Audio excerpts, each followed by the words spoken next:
Chapter 164. Xia Dong looked at the hair in his hand and her heart tightened. She said bitterly, "She's anemic and doesn't have enough blood, so her hair loss is more serious. Even if she's anemic, her hair loss shouldn't be this serious." He held the hair in his hand and looked at her deeply. "Xia Dong, don't lie to me anymore. What illness does Xiaoguai have?" Xia Dong gritted her teeth. "Anemic." Bailey Han's face darkened. "It's okay if you don't want to tell me. I can ask the doctor. You're not the patient's family. You have no right to get the patient's condition from the doctor." "I have many ways to get the doctor to tell me." She sat on the bench and covered her face with both hands. Her voice was tired. "Bailey Han, don't force me. I'm not forcing you. I just want to know the truth. You just wanted to enter her life and understand her better. But I don't want to say it. I beg you, leave me some dignity, okay?" She suddenly looked up at him. Her beautiful face and beautiful eyes were covered with a layer of mist. His heart softened. She wanted freedom, so he gave her freedom. She wanted dignity, so he gave it to her. However, she was the woman he liked. Even if he had to go to the ends of the earth, he would not let go. He did not continue the previous topic. "You're tired. I'll take you home." Xia Dong heaved a sigh of relief. She took one last look at Xiaoguai and Gigai followed him home. Bailey Han drove seriously and stared ahead. He said lightly, "Ayun has decided to go to America." Xia Dong was shocked. "America? What?" "He said he's going to America to start a business. After Bailey Yun's last confession failed, he went to Charm Club and got drunk. He slept at home for a day and then suddenly announced to his family that he was going to America to start a business. Only Bailey Han knew the real reason. He had been rejected by Xia Dong, so he hid abroad to recuperate. As for starting a business, Bailey Han had reservations." Xia Dong fell silent. She guessed that Bailey Yun went abroad because she rejected him. After Bailey Han sent Xia Dong home, he sat for a while before leaving. When Xia Dong walked him to the door, he suddenly said, "I want to touch your belly." "Let me feel the baby," he said seriously. Xia Dong blushed. She grabbed his outstretched hand and placed it on her abdomen. She said softly, "It's only 3 months. I can't feel the fetal movement." Her abdomen was slightly protruding. When he placed his hand on it, there was a strange feeling. His expression was calm, but his heart was in turmoil. He couldn't help but be excited. That was his child. Even though the child hadn't moved yet, he had a feeling that it was his flesh and blood. He suddenly pulled her into his arms and said hoarsely, "Take good care of the baby." She was at a loss. "Yes, I will." "Okay, I'm leaving." He stroked her hair gently and looked at her abdomen with a tender gaze. His warm gaze made Xia Dong feel uneasy. Could it be that he had found out something? No, that's impossible. If he knew that the baby was his, he wouldn't be so calm. Yes, that's right. It was already past 10 o'clock. Xia Dong was still hesitating whether she should call Bailey Yun to ask about the situation. However, she had just rejected him. If she contacted him now, it would be like rubbing salt on his wound. Bailey Han's words before he left suddenly appeared in her mind. His flight is tomorrow at 4 o'clock in the afternoon. He might not be back for a few years. After this parting, they would not see each other for a few years, and she had always treated Bailey Yun as a very important friend. Xia Dong hesitated for a while, but in the end she still dialed his number. The call went through, but the person on the other end was silent. She said embarrassedly, "Fox, it's me. I heard that you're going to America." Bailey Yun tightened his grip on the phone, the veins on the back of his hand popping out. However, his voice sounded casual. "Yes, my flight is tomorrow at 4 o'clock in the afternoon." She bit her lip, not knowing what to say. It was as if she was worried that she would hurt him. In the end he spoke first. "Xia, if I were as capable and powerful as Mikakito, would you be with me?" Xia Dong was silent for a long time. "Fox, I treat you as a good brother." "I understand." He chuckled softly. She couldn't see the broken light in his eyes. "Will you come to send me off tomorrow?" "I'm sorry, Xiaoguai is sick. I have to take care of her at the hospital. Fox, I wish you a safe journey." Xia Dong used all her strength to say this. Her heart felt as if it was being grabbed by a large hand, painful and suffocating. Since she didn't love him, she shouldn't give him any more hope. City A's International Airport. The afternoon sun was scorching. It shone through the glass windows onto the ground of the departure hall, casting a white shadow. Bailey's family members were all sending Bailey Yun off in the airport hall. Bailey Yun smiled and said goodbye to them one by one. He seemed to have matured overnight. The smile on his face was no longer as unrestrained as before. Instead, it had a sense of stability. He squatted down and stroked Xiaoyi's head. Xiaoyi, second uncle is leaving now. If you have any problems chasing girls in the future, you can look for me anytime. Xiaoyi's eyes were red. She puffed up her cheeks sternly. Second uncle, the next time you come back from America, you have to bring me a little ant. Otherwise I'll despise you. Oh, you still dare to despise me. We'll talk about it when you're older. Bailey Yun smiled and gestured at his waist. Ayun, take good care of yourself when you're in America. Don't make me and your mommy worry anymore. Although Bailey Yun was a playboy, Bailey Xiong still liked him the most. His eyes were red as he reminded him. I know, Daddy. You have to take good care of yourself too. Bai Jinxiu didn't come. Bailey Han patted him on the shoulder. If you have any difficulties, remember to look for me. Bailey Yun grinned.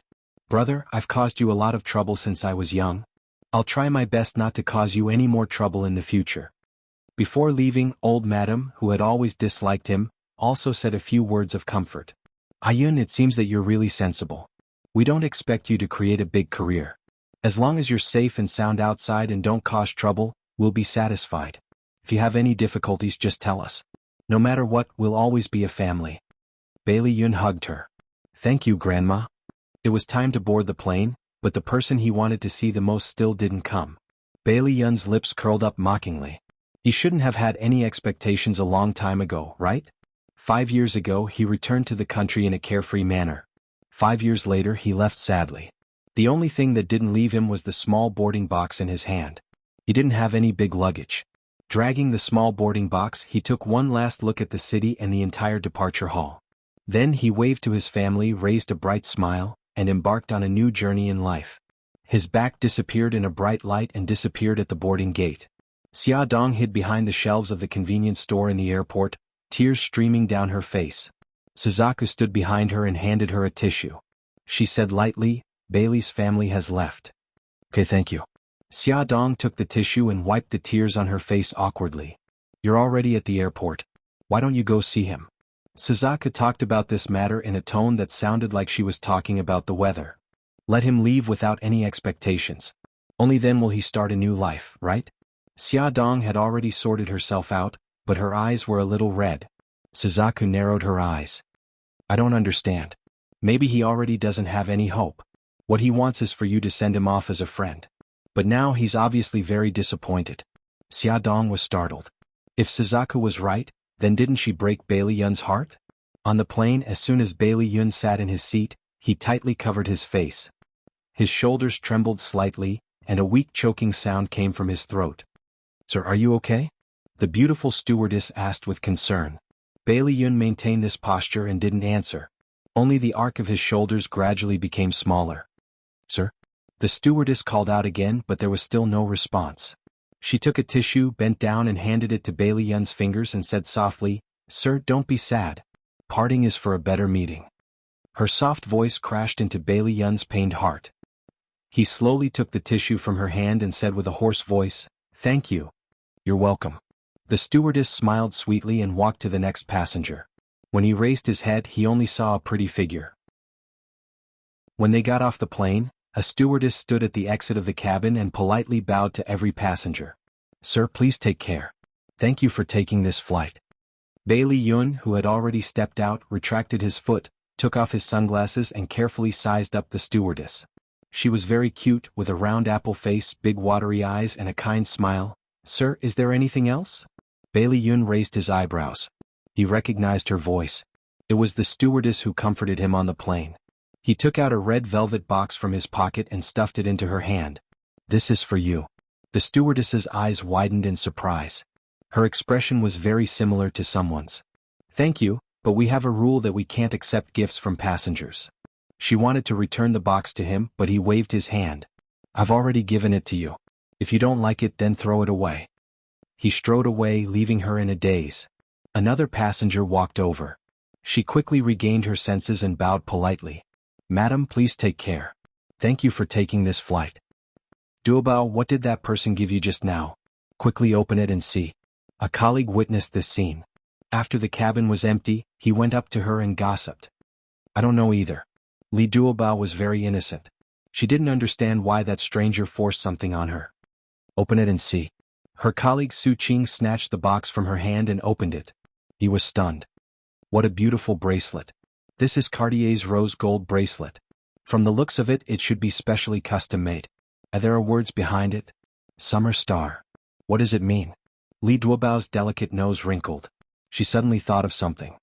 Maybe it's the name of his beloved. Loved one? Li Duobao nodded heavily. I remember now. Before the plane took off, I saw a man with his head lowered. He seemed to be crying. I took a tissue to comfort him. That man's hairstyle and clothes were exactly the same as the man who gave me the bracelet just now. I think he might be sad because he was separated from the person he loves. Bai Li Yun had a head full of golden hair. It was really too easy to recognize him. Oh my God, just because you comforted him, he gave you such a valuable bracelet? Su Qing wanted to cry. Why didn't such a good thing happen to him? Li Duobao's cute apple face collapsed. But I can't accept it. How can I return it to him? Su Qing shrugged with an expression that said, you can find out his identity through the registration list. But Miss Li Duobao, don't forget that this flight is to New York. Even if you're looking for a needle in a haystack, you won't be able to fish him out. That's true. Hua, Li Duobao's little face wrinkled. But even if it's hard to find him, I'll still find him.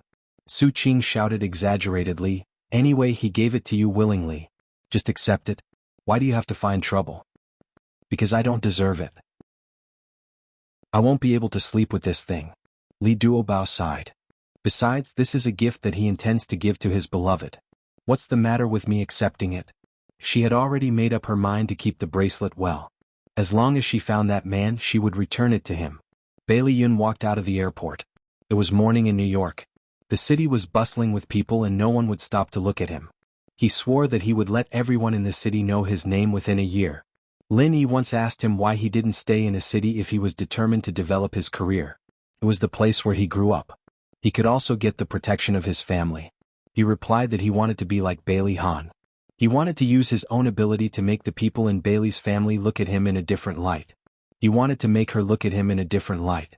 But at that time he didn't know that Xia Dong wouldn't wait for him for a year. The thing that Su Yunxian was worried about finally happened. She went to visit the old madam. The old madam's attitude towards her suddenly became lukewarm. Bai Jinxiu, who had always loved her, also distanced herself from her. Su Yunxian knew that her plan was exposed. Seeing that the situation wasn't right, she immediately changed. Tears poured out of her eyes and she said in a sobbing voice, Grandma Mommy Bai, I'm here today to apologize. The old madam said faintly, Why do you say that? Grandma, I know that I'm wrong about pretending to be pregnant. But that's because I love Han too much. Su Yunxian said as she wiped her tears. Her pitiful look was really beautiful. Grandma, you know how Han treats Xia Dong. I'm afraid that he will be taken away by Xia Dong. I'm also worried that he will remember the past because of Xia Dong. His head, Ad Hongcha 866. Chapter 165. Her crying stopped just in time. Old Madame Dowager frowned. That was exactly what she was worried about. However, what Su Yunxian did challenged her bottom line. She would never forgive her. Bai Jinxiu's heart softened when she saw Su Yunxian crying so hard. She said to Old Madame Dowager, Mom, what Yunxian said makes sense. Old Madame Dowager said coldly, Let's just forget about this. Yunxian, why did you hurt Xiaoyi? Grandma, I didn't do it on purpose. You have to believe me. That night, when little Wingzi told me about his godfather, I was very surprised. I wanted to cover his mouth to stop him from yelling, but he struggled and rolled down the stairs. Grandma, I'm sorry for Xiaoyi. After that, I was too scared to tell you. I'm sorry. Su Yunxian covered her mouth and cried bitterly. Old Madame Dowager looked at her coldly. Why were you so panicked when you heard about Godfather? Because. Su Yunxian looked embarrassed. It's fine if you don't want to say it. I'm tired anyway. Old Madame Dowager took her walking stick and gestured for her to leave. Su Yunxian hurriedly said, Grandma, listen to me. Godfather is the middleman of the killer organization in a city. Xingqian once contacted him to contact killers to kidnap Xia Dong. That's why I know about Godfather. Old Madame Dowager frowned. Kidnap Xia Dong? What's going on? Su Yunxian had already planned it out. She told Old Madame Dowager how Suzaku and White Tiger kidnapped Xia Dong, and how Su Xingqian became the mastermind behind the scenes. In short, there was only one central idea. All the bad things were done by Su Xingqian, and it had nothing to do with her. Old Madame Dowager's eyes were sharp. Xiao Yi said that she heard Godfather talking to you on the phone. Since you have nothing to do with this, why did Godfather contact you? Grandma, I only found out about this later. Godfather is Xianxia's godfather. I was the one who showed evidence that Xianxia was the mastermind behind all this. Godfather naturally hated me. He threatened me and asked me to take responsibility for Xianxia's crimes. I didn't agree, so he said he would teach me a lesson. It sounded reasonable, and even Bai Jinxiu began to believe what she said. Old Madame Dowager was also a little shaken. But no matter what, she couldn't forgive Su Yunqian for hurting Xiao Yi. Even if she said that she didn't do it on purpose and gave a good reason, Old Madame Dowager was extremely protective. She couldn't accept that Su Yunqian didn't immediately stand up and admit her mistake because she was afraid. Old Madame Dowager paused and said, Yunqian, I've tried to persuade Han, but he's stubborn. I can't do anything about it. I don't want to ask about the relationship between the two of you. I'll let you deal with it yourselves. Su Yunqian gritted her teeth and could only agree. Okay. I'm tired. I'm going upstairs to rest. Since you're here, stay for lunch. It's okay, Grandma. I'll go back first. Have a good rest. Mommy, bye, I'll leave first. Su Yunqian knew that it was impossible to change their opinion of her in a short time, so she knew when to advance and when to retreat. Bai Jinxiu's attitude towards her was much gentler. She said, Yunqian, let me walk you out. Su Yunqian quickly said, Mommy, Bai, you don't have to be so polite. Let's go. Bai Jinxiu gave her a look, hinting that she had something to say to her. The two walked out of the living room hand in hand. Bai Jinxiu whispered, Yunqian, little Jing is coming back. Old Madame Dowager listens to little Jing the most.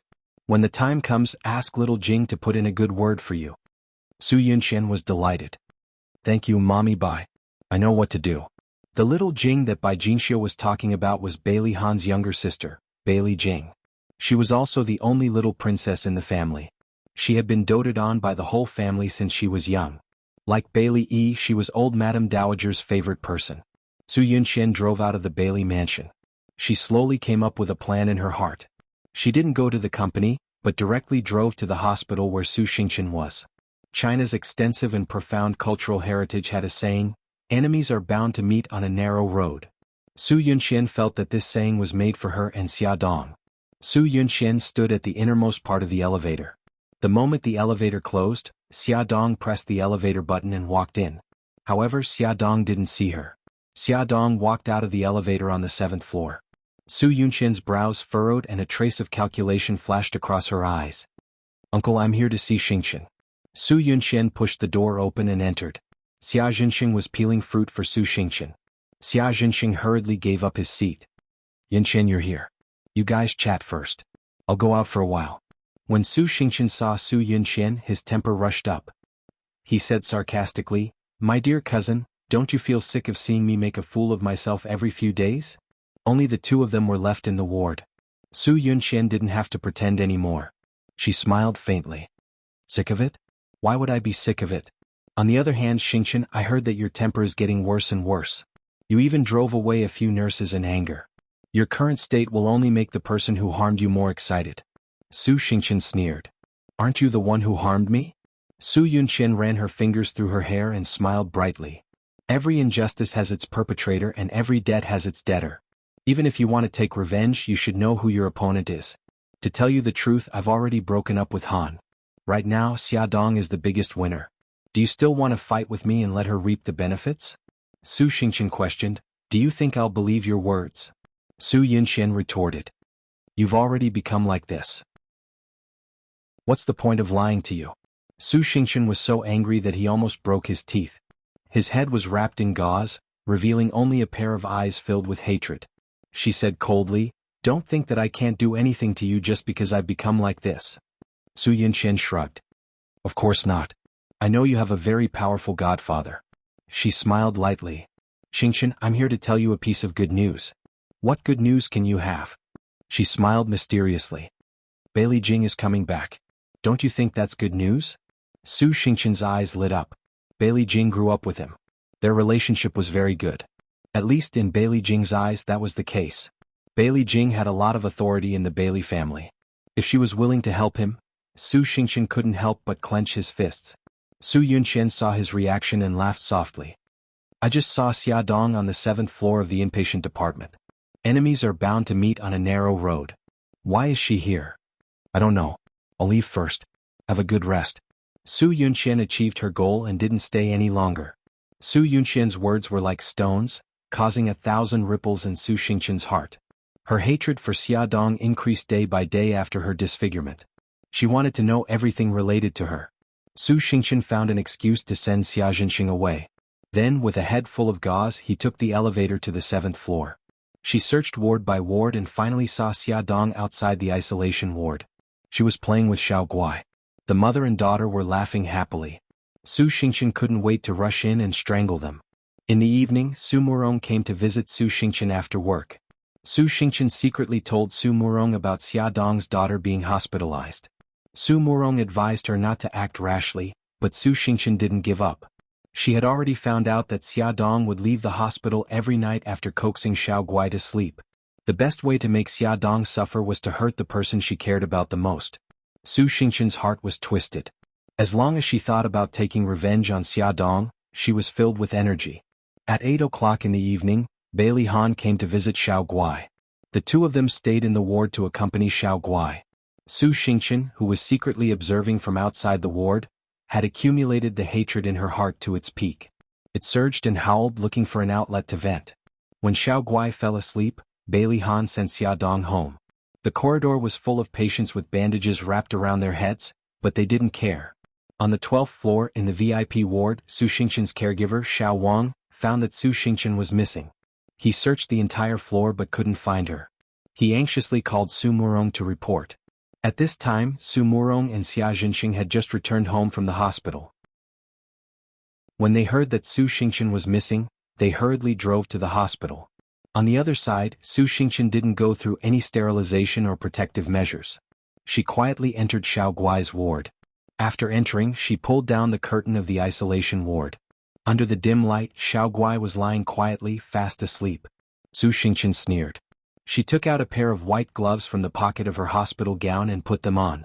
She slowly stretched out her hand, took a pillow and covered Xiao Guai's face with it. Her hands fiercely pressed down on the pillow. Xiao Guai's entire face was covered by the pillow. Her breathing was difficult. In her sleep, her two legs kicked wildly, her hands flailed wildly, and she fiercely struggled. Her small and weak body writhed in pain under the blanket, letting out a painful woo-woo sound. It was as if Su Xingqian had been injected with chicken blood. Her entire body was boiling with passion, and the feeling of revenge attacked her brain. She grinned and squeezed the pillow even harder. Xiao Guai's painful groans became softer and softer, and her struggling movements became weaker and weaker. At this time, the ward's door was suddenly opened. A figure flew over, grabbed Su Xingqian and pulled her back a few steps. Su Murong rushed over. Her face was full of anger. She lowered her voice and said, "You're crazy. Come with me."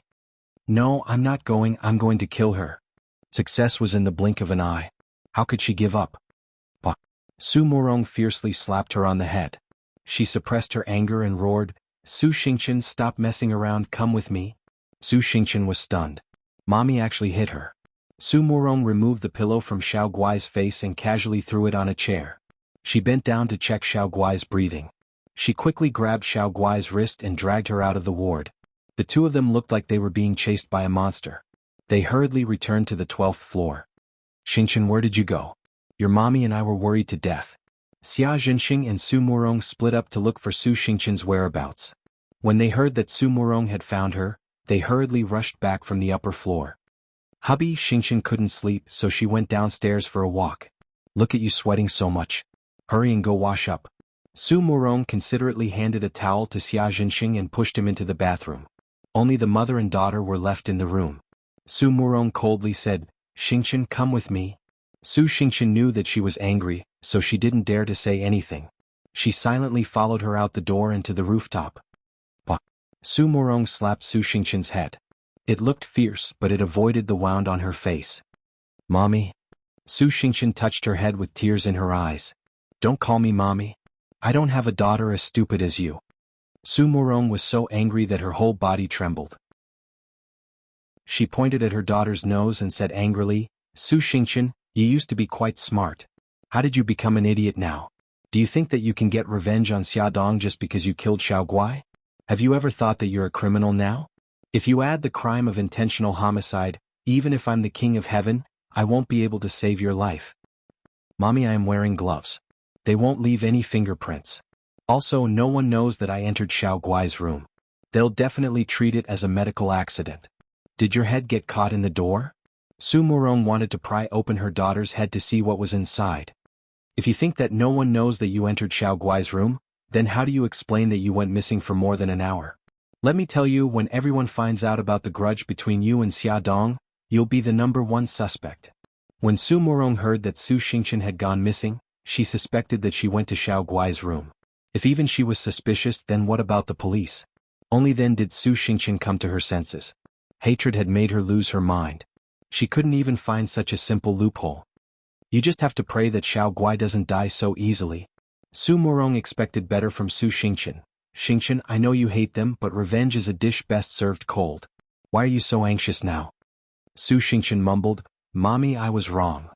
I'll let it go this time. I just felt Xiao Guai's breath. She's still breathing. Su Murong didn't scare her anymore. She sighed, Xingqian, you're Mommy's only daughter. Mommy has your best interests at heart. I definitely won't harm you. Listen to Mommy and change your temper in the future. Stay calm. Su Xingqian nodded sadly. Okay, let's go back to the room. If we're any later, your daddy will be worried again. Su Murong softened her voice. The mother and daughter went downstairs to the room. When they entered the elevator, Su Xingqian suddenly thought of something and said, Mommy, I think I've been tricked by Su Yunqian. What happened? Su Murong's delicate eyebrows furrowed slightly. Only then did Su Xingqian tell her about Su Yunqian's visit in the afternoon. He also said that Su Yunqian told her that Xiaodong was on the 7th floor. If that wasn't the case, she wouldn't have gone to the 7th floor to investigate. She also wouldn't have known that Xiao Guai lived on the 7th floor. Come and see. Hongcha 866. Chapter 166. Su Murong coldly snorted, Your uncle's precious daughter is much better than you. Look at how skillful she is at using someone else to do her dirty work. Xingqian, you should learn from her. Mommy, I was tricked by her. Why are you still speaking up for her? Su Xingqian said, feeling wronged. How did I give birth to such a good-for-nothing daughter like you? Su Murong poked her head with her finger and said resentfully, Think about it. Why can she use someone else to do her dirty work but you can't? Su Xingqian was startled.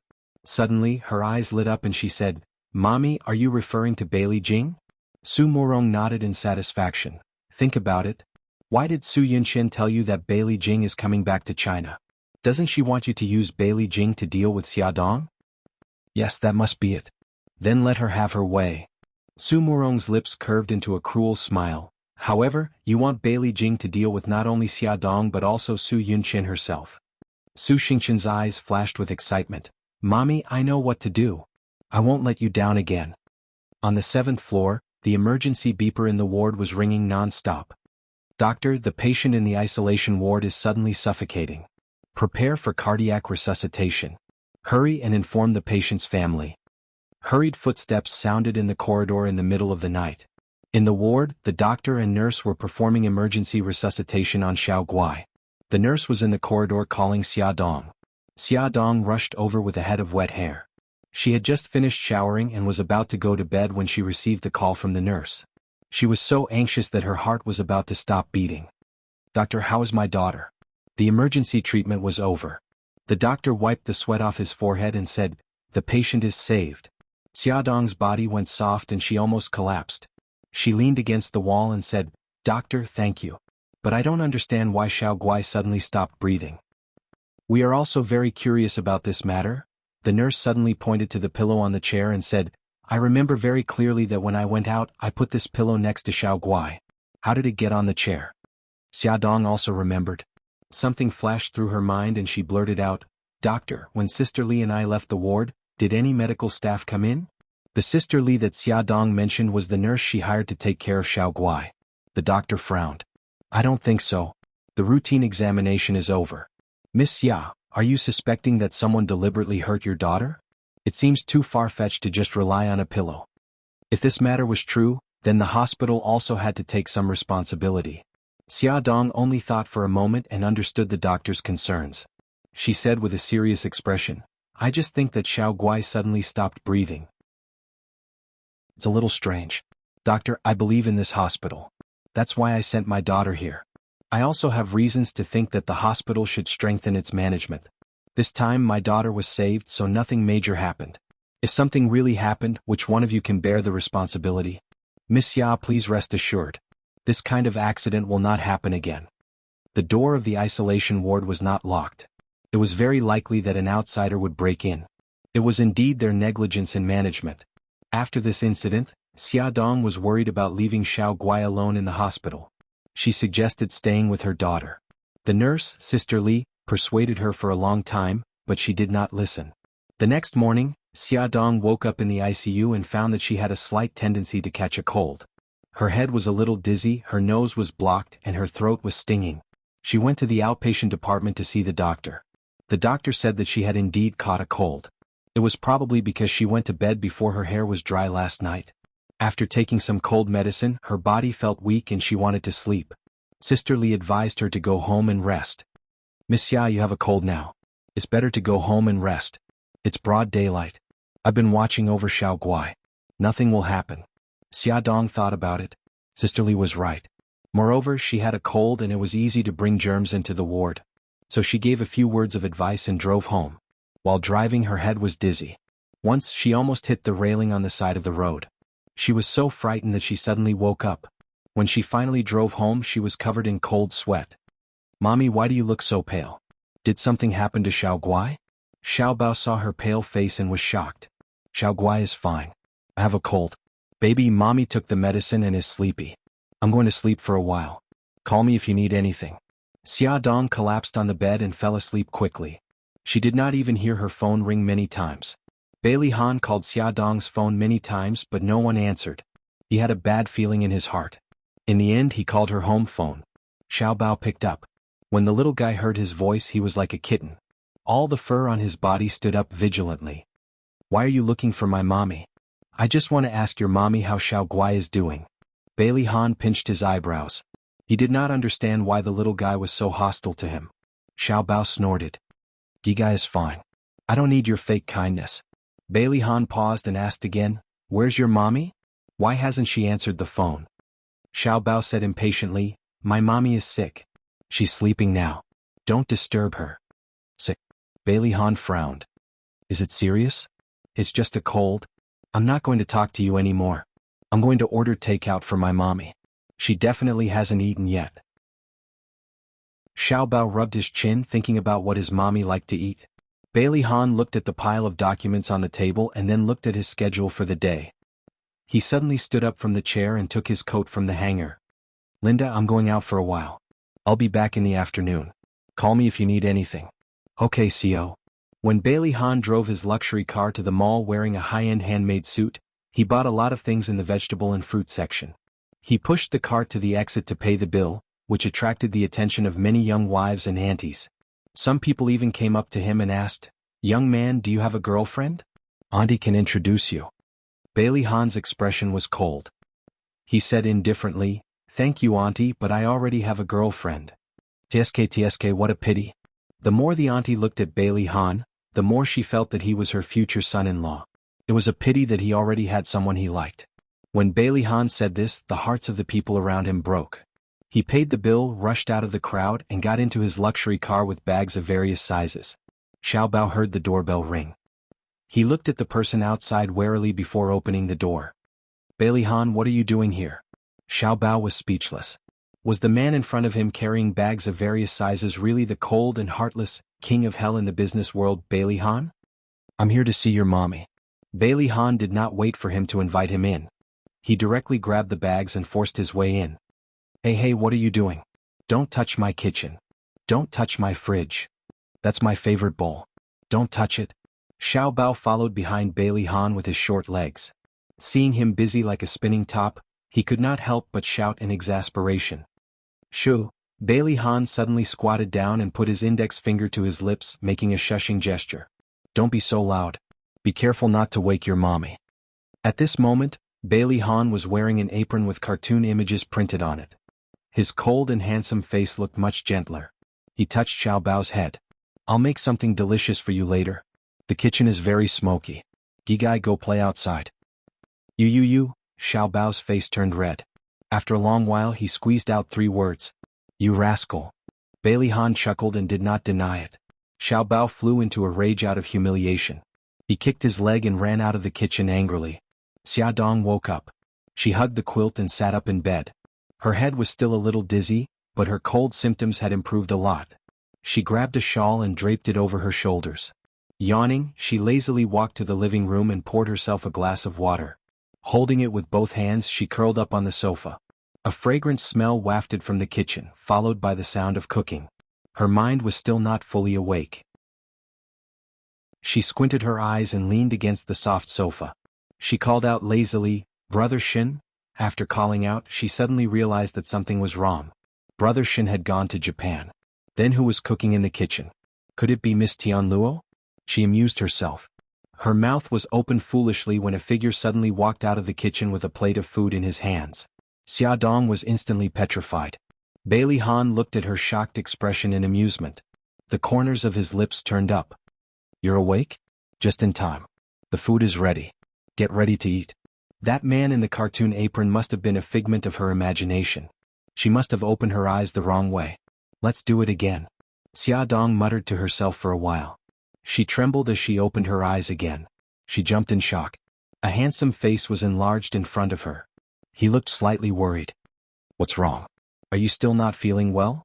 Why are you in my house? Xia Dong stammered. I heard from Xiao Bao that you had a cold, so I came to take a look. Bailey Han reached out and touched her forehead. Have you taken your temperature? Do you have a fever? I've taken it. My temperature is normal. Xia Dong pulled his hand away from her forehead and looked at him steadily. Bailey Han, don't be so nice to me anymore. I'm not used to it at all. He was so nice that she felt guilty. Bailey Han chuckled. Then you'll have to learn to get used to it because I'm going to treat you even better. His straightforward words made Xia Dong blush slightly. He patted her head. Wash your hands and get ready to eat. I'll call Xiao Bao. Add, Songshu 566. Chapter 167. The dishes were all very light and suitable for people who had a cold. There was stir-fried fungus with lilies, stir-fried lettuce, broccoli with garlic, cold cucumber with a few drops of sesame oil, and a pot of thick millet porridge. Bailey Han even specially made cola chicken wings and deep-fried drumsticks for Xiao Yi. It had to be said that Bailey Han's cooking was very good.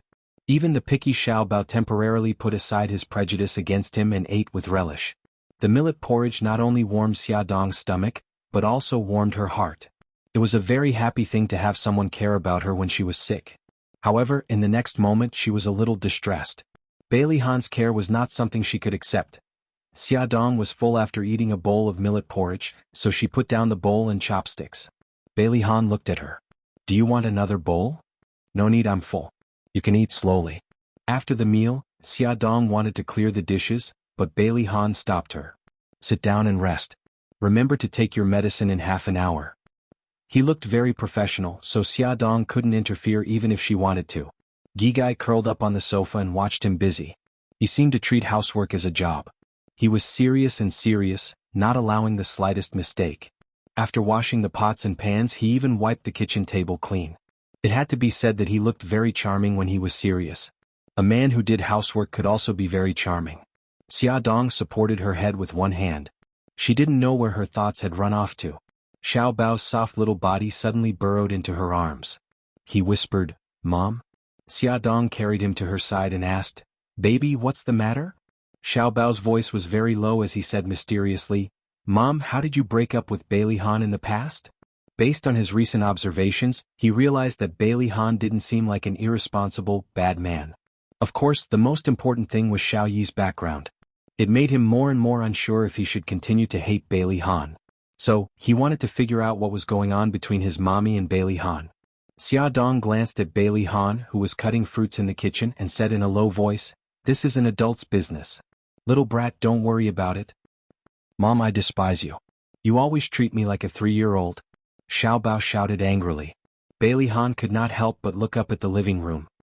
All right, stop yelling."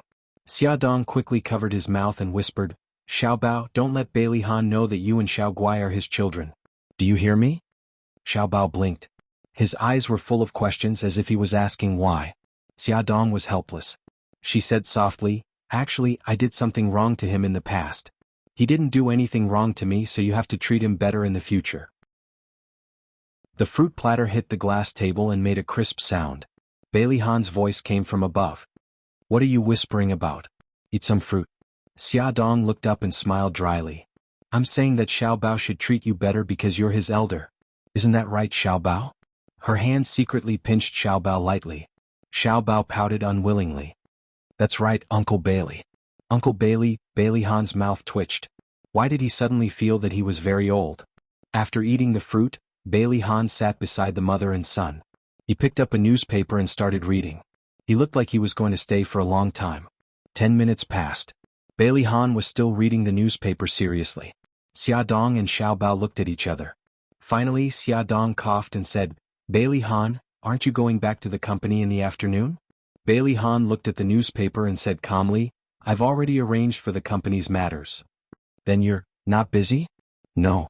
Bailey Han looked up at her. "Are you asking me to leave?" No. Why would I?" Xiaodong waved her hand and smiled. "I just think that you're the big boss of the company. You must have a lot of things to do. It's good that you're not busy, it's good that you're not busy." Xiaobao rolled her eyes. She despised her mother in her heart. Bailey Han wasn't a monster. Why did she look like she was afraid of him? Bailey Han's lips curled up slightly. He looked at his watch. It was almost time. He poured a glass of warm water and took out some cold medicine. He placed it in front of Xiaodong. "Take the medicine." "Okay." Xiaodong looked like she was going to die a martyr's death. She swallowed the pill. Bailey Han actually took out a chocolate from his pocket and handed it to her. Xiaodong was petrified. Bailey Han felt a little uncomfortable under her stare. He coughed and explained, "Xiaoyi likes to eat chocolate. Actually, he gave this to me." "Oh." Xiaodong peeled the chocolate and stuffed it into her mouth. There were only a few key words left in her mind. Xiaoyi gave it to him. After she took the medicine, he reminded her, "You rest at home. I'm going to the hospital to visit Xiaoguai." "I want to go too." Xiaodong jumped down from the sofa. "Be good. You have a cold now. Who knows if you'll pass the virus to Xiaoguai. Why don't you rest at home and then go to the hospital to visit her?" Bailey Han called out to Xiaobao. "Xiaobao, look after your mommy. Don't let her run around." Xiaodong was unhappy. Hey, what do you mean run around? I'm not a child." Bailey Han chuckled. "In my eyes, Xiaobao is more reliable than you." Xiaobao nodded seriously. "Uncle Bailey, I strongly agree with you on this point." Xiaodong was in tears. She was completely despised by the father and son. In the end, Xiaodong couldn't persuade Bailey Han. Xiaobao kept pestering her and she didn't go to the hospital to visit Xiaoguai. Bailey Han played with Xiaoguai in the hospital for more than an hour. After she fell asleep, he went to the company. Before he got off work, he called Xiaodong. "What do you want to eat tonight?" Xiaodong was shocked. He wouldn't come to help her cook again, right? She quickly said, "I'll just make some porridge tonight. Don't trouble yourself." Seeing her so fearful, Bailey Han was speechless. Forget it, he'd do as he saw fit. He looked at the time and said, "You don't have to make food. I'll buy it on the way and bring it over. I'll be at your place around 6. After work, Bailey Han drove to a private restaurant and took away the food that he had ordered in advance. The fragrant stewed beef brisket with tomatoes, the milky white ginseng chicken soup, and the green vegetables were placed on the table. Xiaodong and Xiaobao couldn't help but exclaim, "It smells so good." Bailey Han smiled when he saw their satisfied expressions. He picked up his jacket and said, "Xiaobao, remember to remind your mommy to take her medicine half an hour after dinner." Perhaps it was because of what Xiaodong said at noon, or because Bailey Han's role as the good guy was too deeply rooted in people's hearts, Xiaobao's impression of him had changed greatly. He nodded and said, "I know."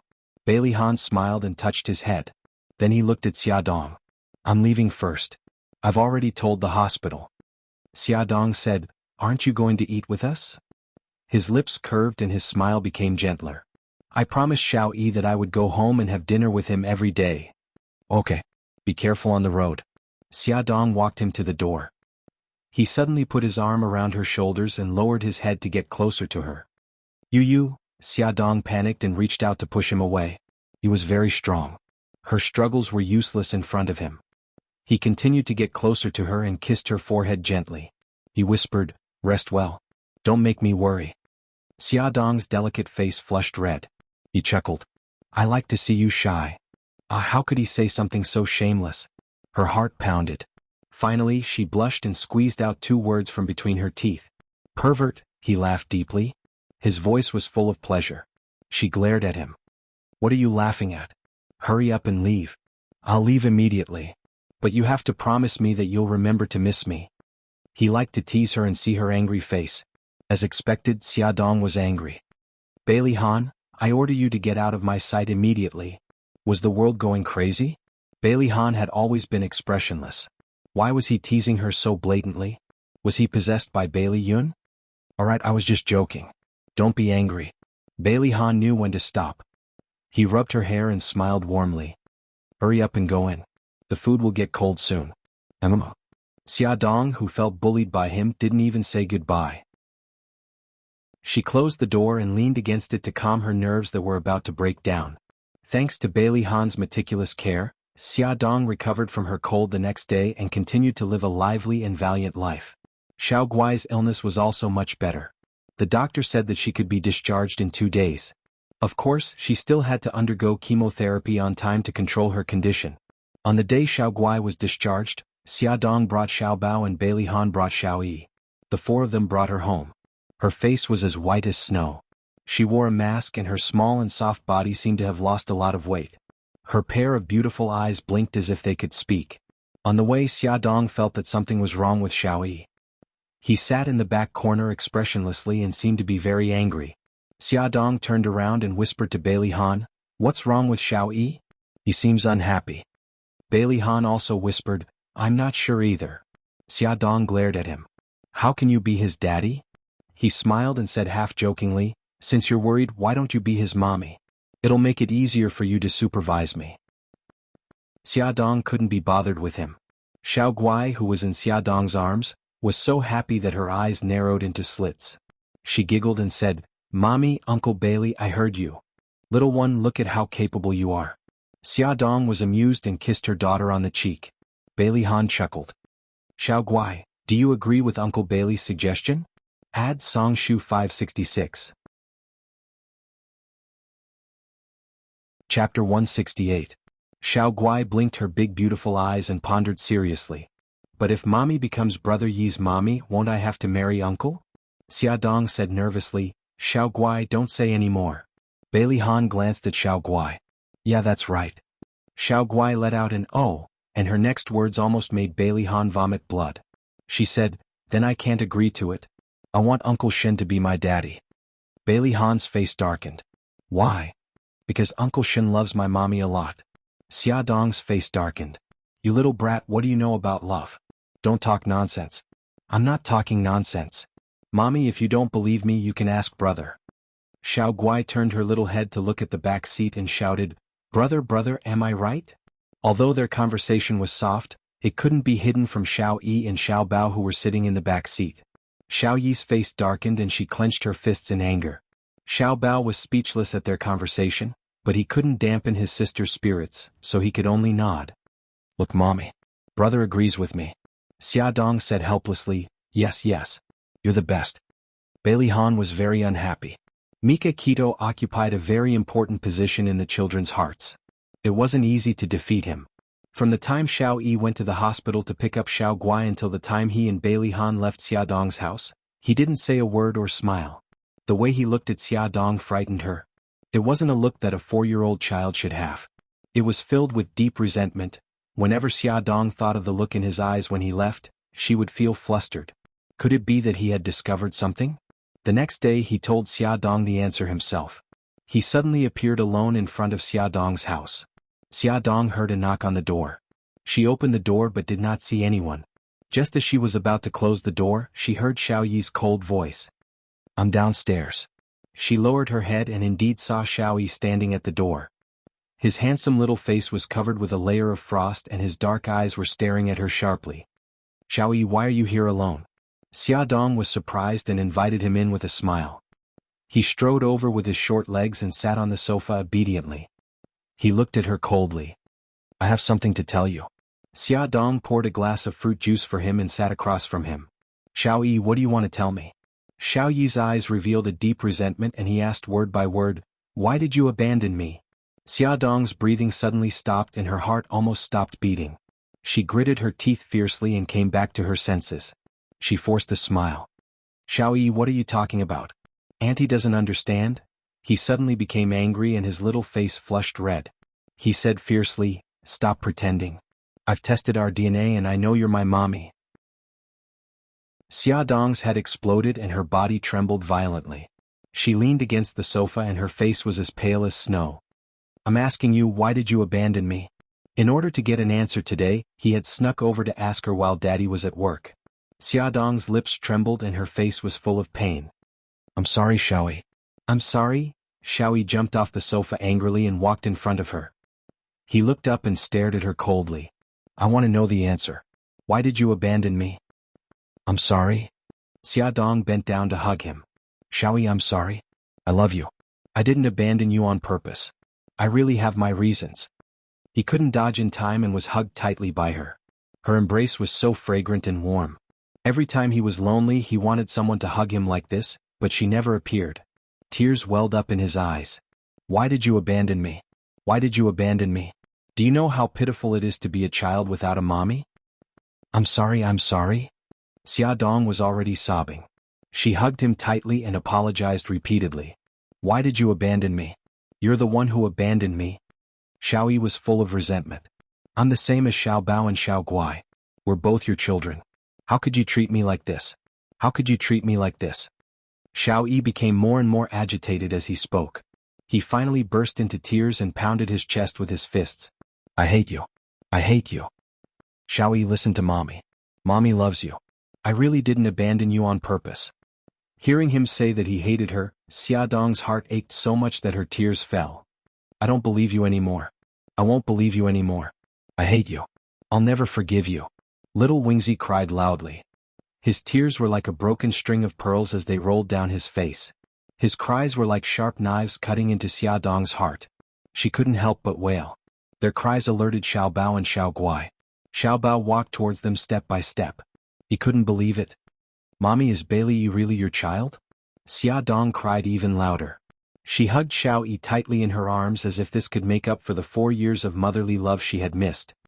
Mommy, does this mean that Brother Yi is also my biological brother? Uncle Bailey is our daddy? It took a long time for Xiao Guai to react. A trace of blood appeared on her pale face as she muttered, So, big brother and I also have a daddy? Xiao Yi cried and struggled hard. Let go of me. I'm never going to talk to you again.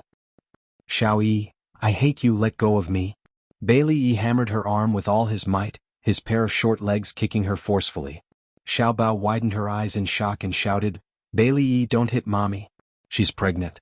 You'll hurt her and the baby. Bailey Yi stopped kicking but his cries did not stop. Xia Dong had no choice but to let go of him. His eyes were red and his face was covered in tears.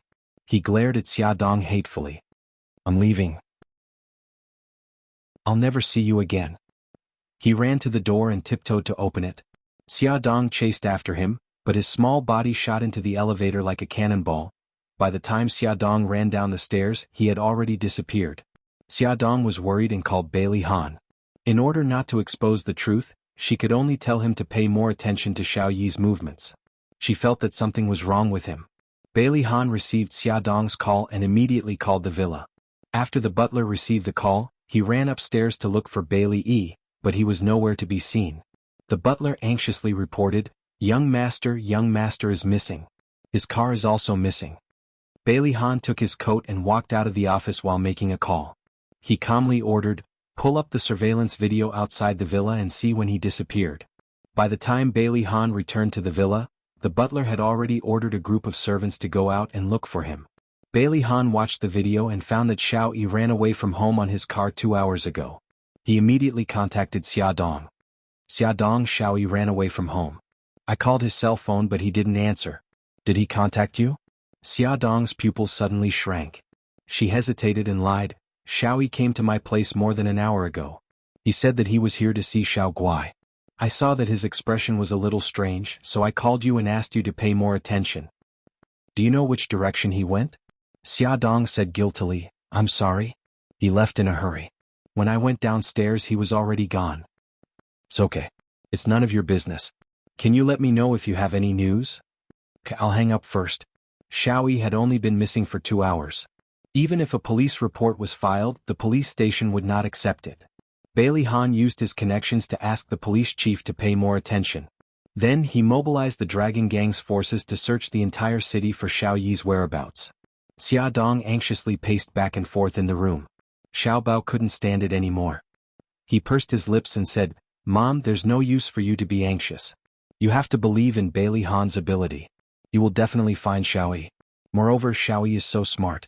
He won't be in any danger. Xiaodong sighed. I know that he's smart, but no matter how smart he is, he's only a 4-year-old child.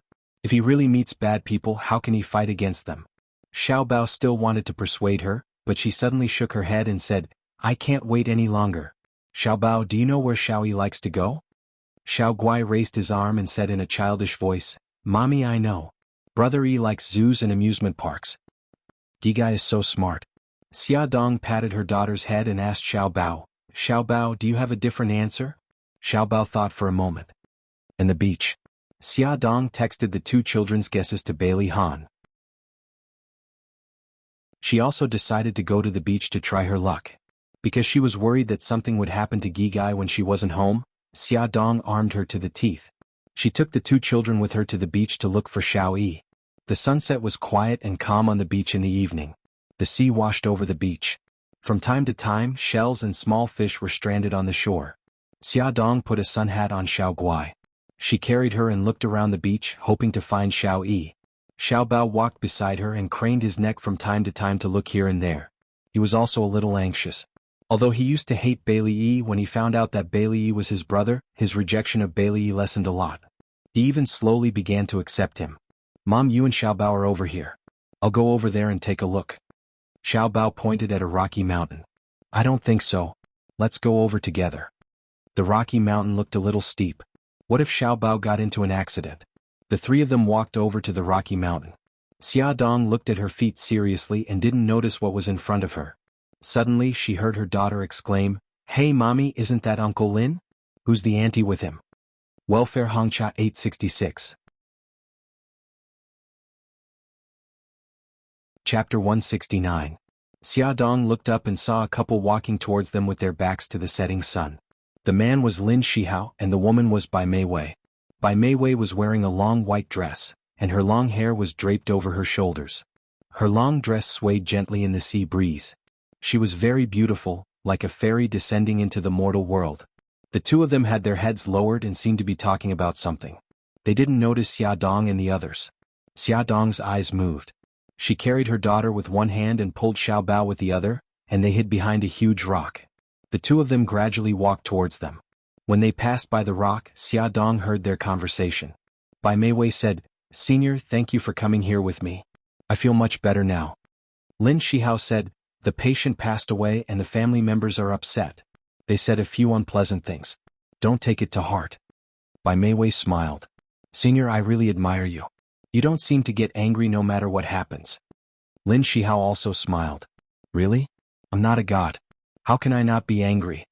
Bai Meiwei smiled brightly. You are like a god in my heart. It seems like nothing can stump you. You're exaggerating. The sound of their conversation gradually faded away. Xiaodong walked out from behind the rock. She felt a little uncomfortable, but she quickly comforted herself. Maybe she was thinking too much. They were just normal friends. Vixen.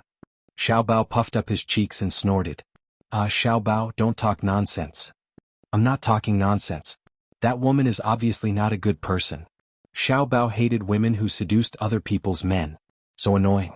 Xiaodong rubbed his head speechlessly. Let's hurry and find Xiaoyi. Mommy, I want to get down. I want to walk on my own. Xiaoguai whined in her arms. Gigai, it's not easy to walk on the beach. Mommy should carry you. But I don't want to tire out the little brother in Mommy's stomach. Xiaoguai obediently hugged her neck and said, Mommy, I promise I'll be careful when I walk. Mom, let Gigai down. I'll take care of Gigai, Xiaobao promised as he patted his chest. Alright then. You all have to be careful. Xiaodong put Xiaoguai down and watched as the siblings walked forward hand in hand. They searched the beach for more than half an hour, but they didn't find Xiao Yi. Instead they bumped into a few men in black. They held Xiao Yi's photo and asked around if anyone had seen this child. Xiaodong knew that they were from Bailey Han. On the other side, Bailey Han also drove to the place where he had gone with Xiao Yi to search, but he didn't find any good news. The sun was about to set. In a park, a child was sitting on a bench with an expressionless face. Beside him was an advanced children's scooter. The phone in his pocket kept ringing, so he finally turned it off. "Hey little brat, is this scooter yours? Lend me your scooter to play with." A group of 7 or 8-year-old children walked over with their arms around each other's shoulders. The tallest child among them asked arrogantly. Xiao Yi was in a bad mood and didn't want to pay attention to them. He coldly looked at them and didn't answer. "Hey little brat, our boss is talking to you. Why don't you answer? Are you mute?" Xiao Yi coldly snorted. His eyes were full of disdain. "Hey this damn brat, are you looking for a beating? Su'er, drag his scooter to me." The child who was called boss was angry. Xiao Yi jumped off the bench and stood in front of his scooter. He coldly said, "Get lost." The child called Su'er shouted, "Brat, you have no manners. You must have a mother who gave birth to you and didn't teach you." Xiao Yi was poked in his wound. His anger flared up. His eyes were like sharp knives. He stared at the child who spoke and clenched his fists. "Say that again if you have the guts." "Humph, you little brat, you still want to teach me a lesson? I'll say it again. Do you think I don't dare? I said you have no manners. You have a mother who gave birth to you and didn't teach you." There were a total of 5 people. Each of them was taller and stronger than Xiao Yi. They didn't put this little brat in their eyes. "Go to hell." Xiao Yi angrily rushed forward. Although he was small, he was very strong. He had learned a few moves from the bodyguards at home. He punched and kicked Su'er. Su'er was kicked in the stomach and cried out in pain. "Boss, this damn brat is quite powerful." The child next to him interjected, "Should we help Su'er? Isn't that nonsense? Let's all go together and teach this stinking brat a lesson." The 5 children rushed forward together. Xiao Yi was surrounded in the middle. He was like an enraged little beast. He stared at them fiercely. The hatred in his eyes made the child closest to him tremble. He subconsciously took a step back. "You are too useless. You are afraid of this little brat." The leader of the children slapped the head of the cowardly child. He was the first to rush forward. He bent down and grabbed Xiao Yi's clothes. He fiercely said, "Brat, you hurt my brother. I will teach you a lesson." Bah! Xiao Yi spat on his face. "I am so angry." The leader of the children wiped the saliva on his face and slapped Xiao Yi's cheek. Little Wingzi tilted his head and dodged the man's slap. Little Wingzi then kicked the man's leg. The man cried out in pain and shouted at the 4 people who were still in a daze, "Don't just stand there." Oh! The 5 of them grabbed Xiao Yi's arms, legs, and directly hugged him from behind. Slaps and fists fell like raindrops. "Little brat, quickly beg us for mercy. We will let you go." Xiao Yi's face was bruised, but his expression was stubborn. He didn't let them go. His eyes were sharp and cold. He couldn't wait to pounce on them and bite them to death. "What are you doing? Let him go." Suddenly there was a fierce roar. The 5 children looked up and saw a woman running towards them with a face full of anger. They immediately let go of Xiao Yi and ran away like a swarm of bees. After returning from the beach, Xiaodong drove to a few more places, but she couldn't find Xiao Yi. She was about to go crazy from anxiety. In the end, she saw Xiao Guai leaning against the chair and falling asleep. She had no choice but to take the children home. When she passed by the park, she suddenly had an idea. This was very close to her neighborhood, so Xiao Yi might be here. Thus, she parked the car by the roadside and asked Xiao Bao to take care of the sleeping Xiao Guai. She ran in to try her luck. Unexpectedly, she saw a group of children bullying Xiao Yi from afar, so she rushed over to scold them. She didn't expect to see Xiao Yi with a face full of injuries. "Xiao Yi, don't be afraid. I will take you to the hospital right away." Xiaodong's heart almost stopped beating. She pounced on him to hug him, but he pushed her away. He said coldly, "Go away. I don't need you to care about me." Xiaodong's nose twitched. She choked and said, "Do you know that because you went missing we were all very worried? Your daddy is still looking for you everywhere. How can you be so willful?" He said coldly, "I'm willful? That's because I was born to a mother and raised by no mother." His words were like a sharp knife stabbing into her body, and it hurt her to the core. Tears welled up in her eyes and she dug her nails into her palms. "Okay, you can hate me. But if you are so willful, how can you face daddy who loves you? Xiao Yi Gigai, listen to me and let me take you to the hospital, okay? She said the last sentence almost in a pleading tone. His dark eyes moved and he stared deeply into her quietly crying eyes. His heartless words cut into her heart. You have never cared about me since I was born. I don't want you to care about me now, and I don't want you to care about me in the future. I will treat it as if my mommy is already dead. Tears streamed down her face. He flung her hand away and walked to his scooter. Just as he was about to step onto the scooter, Xia Dong rushed over and quickly picked him up. Let go of me, let go of me. Xiao Yi struggled and screamed. He even bit her arm with his teeth, but he didn't kick her. I won't let go. I won't let go. Even if you hate me, I will take you to the hospital. Xia Dong said as she walked quickly with Xiao Yi in her arms. Xiao Yi was much heavier than Xiao Guai. When they reached the entrance of the park, Xia Dong was already tired, but she still gritted her teeth and carried him to her car. Bao Bao, I will put Xiao Yi in the back seat. Look after him. Xia Dong put Xiao Yi in the back seat and instructed Xiao Bao. Xiao Yi was in a sorry state. His face was injured and the corner of his mouth was red and swollen. Xiao Bao's pupils contracted when he saw him like this. He desperately grabbed onto him as he tried to escape and said angrily, Don't be so childish, okay? Behave yourself. The car door slammed shut and Xia Dong started the car. Xiao Yi wanted to escape but he didn't have the chance. He gradually calmed down. Xiao Bao sighed in relief and poked his arm with his finger. There was concern in his voice that even he didn't notice. What happened to your injuries? Did you get into a fight with someone? Little Wingzy hissed in pain when his finger poked Little Wingzy's arm. Xiao Bao quickly retracted his finger. Is your arm hurt too? Xiao Yi made a soft sound and turned his little face away awkwardly. He didn't want to talk to him. Xiao Bao's eyes darted around. He suddenly thought of something and dug around in his little backpack. He pulled out a tube of ointment, twisted the cap and said, Turn your head around. Xiao Yi snorted and ignored him. I told you to turn your head around. You're so awkward. Xiao Bao didn't dare to casually pull him for fear of touching his wound. However, Xiao Yi didn't want to cooperate, so he had no choice but to be magnanimous and move to the other side of him. He applied some ointment on the ointment with his small finger and reached out to Xiao Yi's eyes. Xiao Yi frowned. What are you trying to do? Welfare Xinwu 799. Chapter 170. Xiao Bao rolled his eyes. You're stupid. Isn't it obvious that I'm going to help you apply medicine? Don't move. Xiao Yi's eyes flickered, but he really didn't dodge. Xiao Bao was very serious as he gently rubbed the medicine on his wound bit by bit. Xia Dong saw through the rearview mirror that Xiao Bao was applying medicine for Xiao Yi, and Xiao Yi didn't struggle or resist. Her mood instantly improved. No matter what, there was still affection between the two children. Xiao Yi wouldn't be so lonely in the future. Bailey Han quickly arrived at the hospital. Xia Dong and the others were sitting on a bench in the corridor. The injuries on Xiao Yi's face had already been treated. The corner of his mouth was the most serious, red and swollen. The sleeves of both of his arms were rolled up high, revealing patches of bruises and bruises. His heart ached and he was angry. It took him a long time to control his anger. He asked in a low voice, Why did you run away from home? Xiao Yi hung his head. I didn't run away from home. I just wanted to have some peace and quiet outside before going home. Peace and quiet. Bailey Han didn't know whether to laugh or cry at his mature thinking. He frowned and said, How did you end up like this? Did you get into a fight with someone? Yeah. He was honest and admitted his guilt. Bailey Han looked stern. Why did you get into a fight? Xiao Yi looked up at him. His eyes were covered with a layer of mist. They wanted to take my scooter and said that I was a child who had a mother but didn't raise her.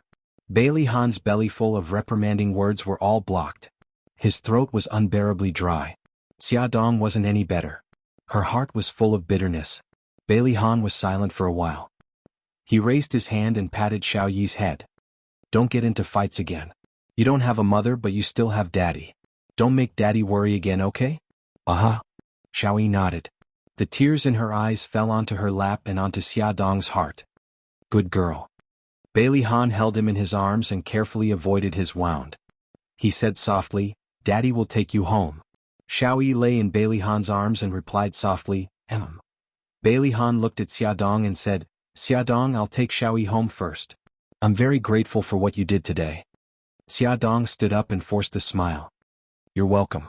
We're going back too. Take good care of Xiaoyi. The next day, Xia Dong called Bailey Han to ask about Xiaoyi. Bailey Han's voice sounded a little gloomy. Xiaoyi caught a cold after coming back last night. Xia Dong hesitated for a moment. Can I go over to see him? Of course. I happen to be busy this morning and can't take care of him. I'll have to trouble you to take care of him on my behalf. Bailey Han was very happy to see her and Xiaoyi getting along well. Xia Dong sent Xiao Guai and Xiao Bao to her aunt's house and went to the supermarket to buy a lot of things. By the time she drove to Bailey's house, it was already past 10 o'clock. The sun was shining brightly and she was sweating profusely as she rung the things at the front door. The butler found out from Bailey Han that Xia Dong was coming and was already waiting at the door. When he saw her, he hurried over and helped her carry the things. Miss Xia, it's good that you're here. Why did you buy so many things? Xia Dong smiled. They're all fresh vegetables and fruits. Come in quickly. Too hot outside. The butler asked a servant to ring the things and invited Xia Dong in. He also served her fresh fruit juice. Butler, how's Xiaoyi doing now? Little master had a high fever last night. Dr. Su gave him an 4 drip and his fever went down this morning. He's sleeping soundly now. Can I go up and see him? Of course. Miss Xia, this way please. The butler had already received orders from Bailey Han that no matter what requests Xia Dong had, he had to satisfy her. This was the first time Xia Dong had walked into Xiao Yi's room in the villa. It was similar to the room in the old mansion. Other than the height of the furniture, it was decorated a little like an adult's room. Even the bedding was dark and did not look like a child's room at all. Xia Dong immediately felt that Bailey Han was a failure as a father. From her expression, the butler could sense her dissatisfaction. He wiped the sweat from his forehead and said, Miss Xia, the room's layout was actually ordered by Little Master. It doesn't look like a child's room. Their Little Master was a famous little old man. Miss Xia, I'll go down first. Take your time to look around. On the bed, Xiaoyi was curled up into a small ball. It was a position where he did not feel safe. There was an uneasy expression on his face. His handsome eyebrows were knitted together and his thin lips were tightly pursed. He looked like he was suffering in his sleep. Xiaoyi. Xia Dong did not dare to speak too loudly for fear of waking him up. She softly called his name and gently stroked his eyebrows with her fingers. Mommy. Mommy. You seem to be having a nightmare. Suddenly, a frightened expression appeared on his face and he muttered, Mommy? Don't abandon me. Xia Dong held his hand and said softly, Baby, Mommy is here. Mommy won't abandon you. I won't abandon you. Xiaoyi seemed to hear her comforting voice and gradually calmed down. Xia Dong bit her lip and used her other hand to pull the blanket up a little to cover him. When she wanted to quietly pull her hand out, Xiaoyi moved his body uneasily. She could only let him hold her hand. She stroked her son's hair and softly sang a nursery rhyme. His breathing gradually stabilized and he fell into a deep sleep. Just like that, more than an hour passed. When it was almost lunchtime, Xia Dong gently pulled her hand out of her son's and quietly walked out of the room. The moment she pulled her hand out, Xiaoyi woke up. When he opened his eyes, he happened to see her getting up and leaving. Was she going to abandon him again? This thought surged in his mind. His chest felt like it was going to explode. He turned his back to her and quietly cried. Xia Dong stood at the door. She took one last look at Xiaoyi and gently closed the door. In the kitchen downstairs, the chef was busy. When he saw Xia Dong come in, he hurriedly said, Miss Xia, quickly go out. The smell of cooking oil is too strong here. Xia Dong smiled.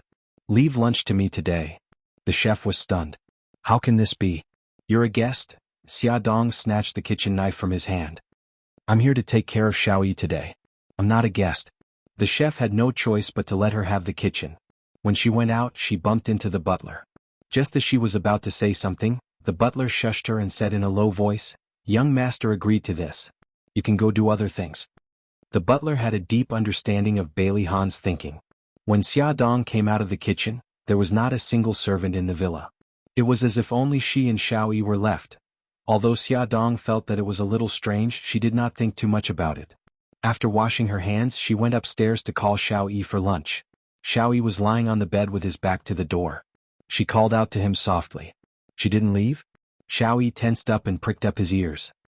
He heard her approach the bed and sit down beside him. She gently stroked his hair. Xiaoyi, get up and eat. You can sleep after eating, okay? His body froze and he turned around to look at her. His dark eyes were filled with complicated emotions. Be good. Get up and eat. Xiaodong carried him from the bed and smiled gently. Do you want me to carry you downstairs or do you want to walk downstairs yourself? He was very greedy for her embrace, but he still pushed her away and said coldly, I said I don't want to see you. She was very hurt, but the smile on her face did not change. I'll leave after you finish eating. Xiaoyi, don't hurt your body because you're angry with me, okay? He looked at her quietly and she looked at him quietly. Finally, he turned his face away and said coldly, I want to get out of bed. Okay, I'll get some clothes for you. Xiaodong put him down on the bed and took a jacket from the changing room for him to put on. When they went downstairs, he walked in front of her with his head held high and his chest out. He walked carefully step by step. Although most of the dishes on the table were vegetarian, they were all his favorite dishes. The sour cold fern root powder whetted his appetite as soon as it entered his mouth. She had also made fragrant and sweet corn porridge. After the meal there was also a small dessert, stewed double-skin milk. However, she had only prepared a small portion, so he didn't eat to his heart's content at all. Seeming to know his dissatisfaction, she smiled and explained, You're sick, so you shouldn't eat too much.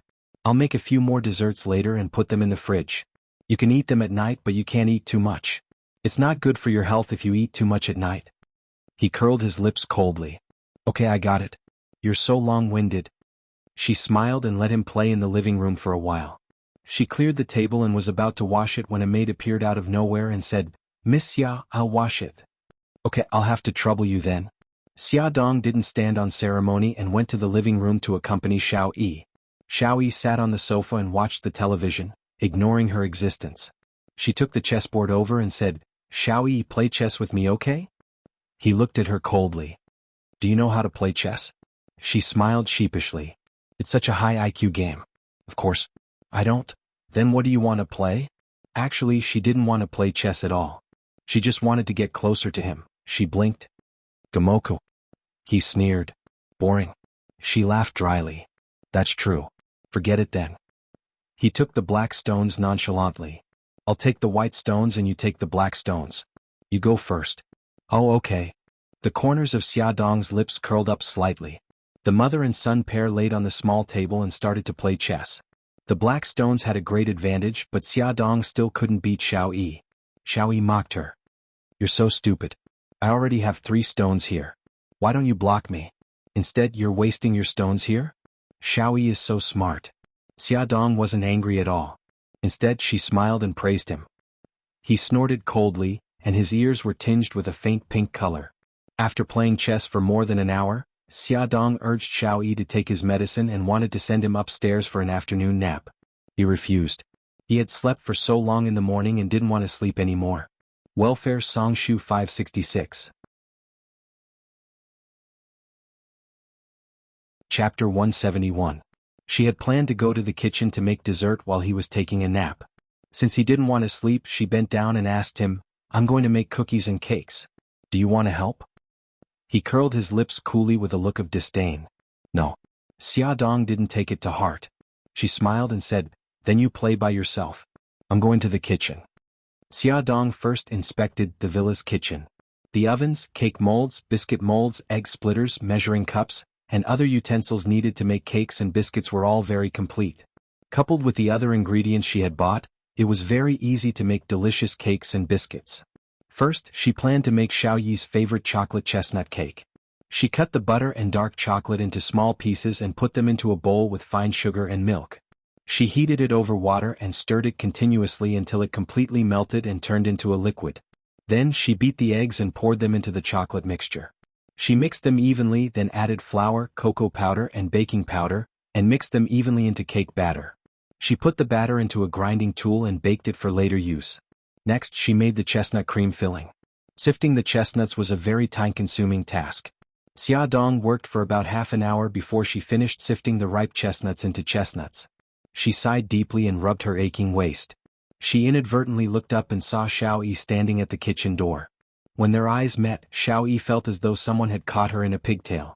She guiltily tried to cover up and said coldly, I'm afraid you'll blow up the kitchen, so I'm here to keep an eye on you. Xiaodong grinned. Okay, you're welcome to keep an eye on me. She lowered her head and continued working.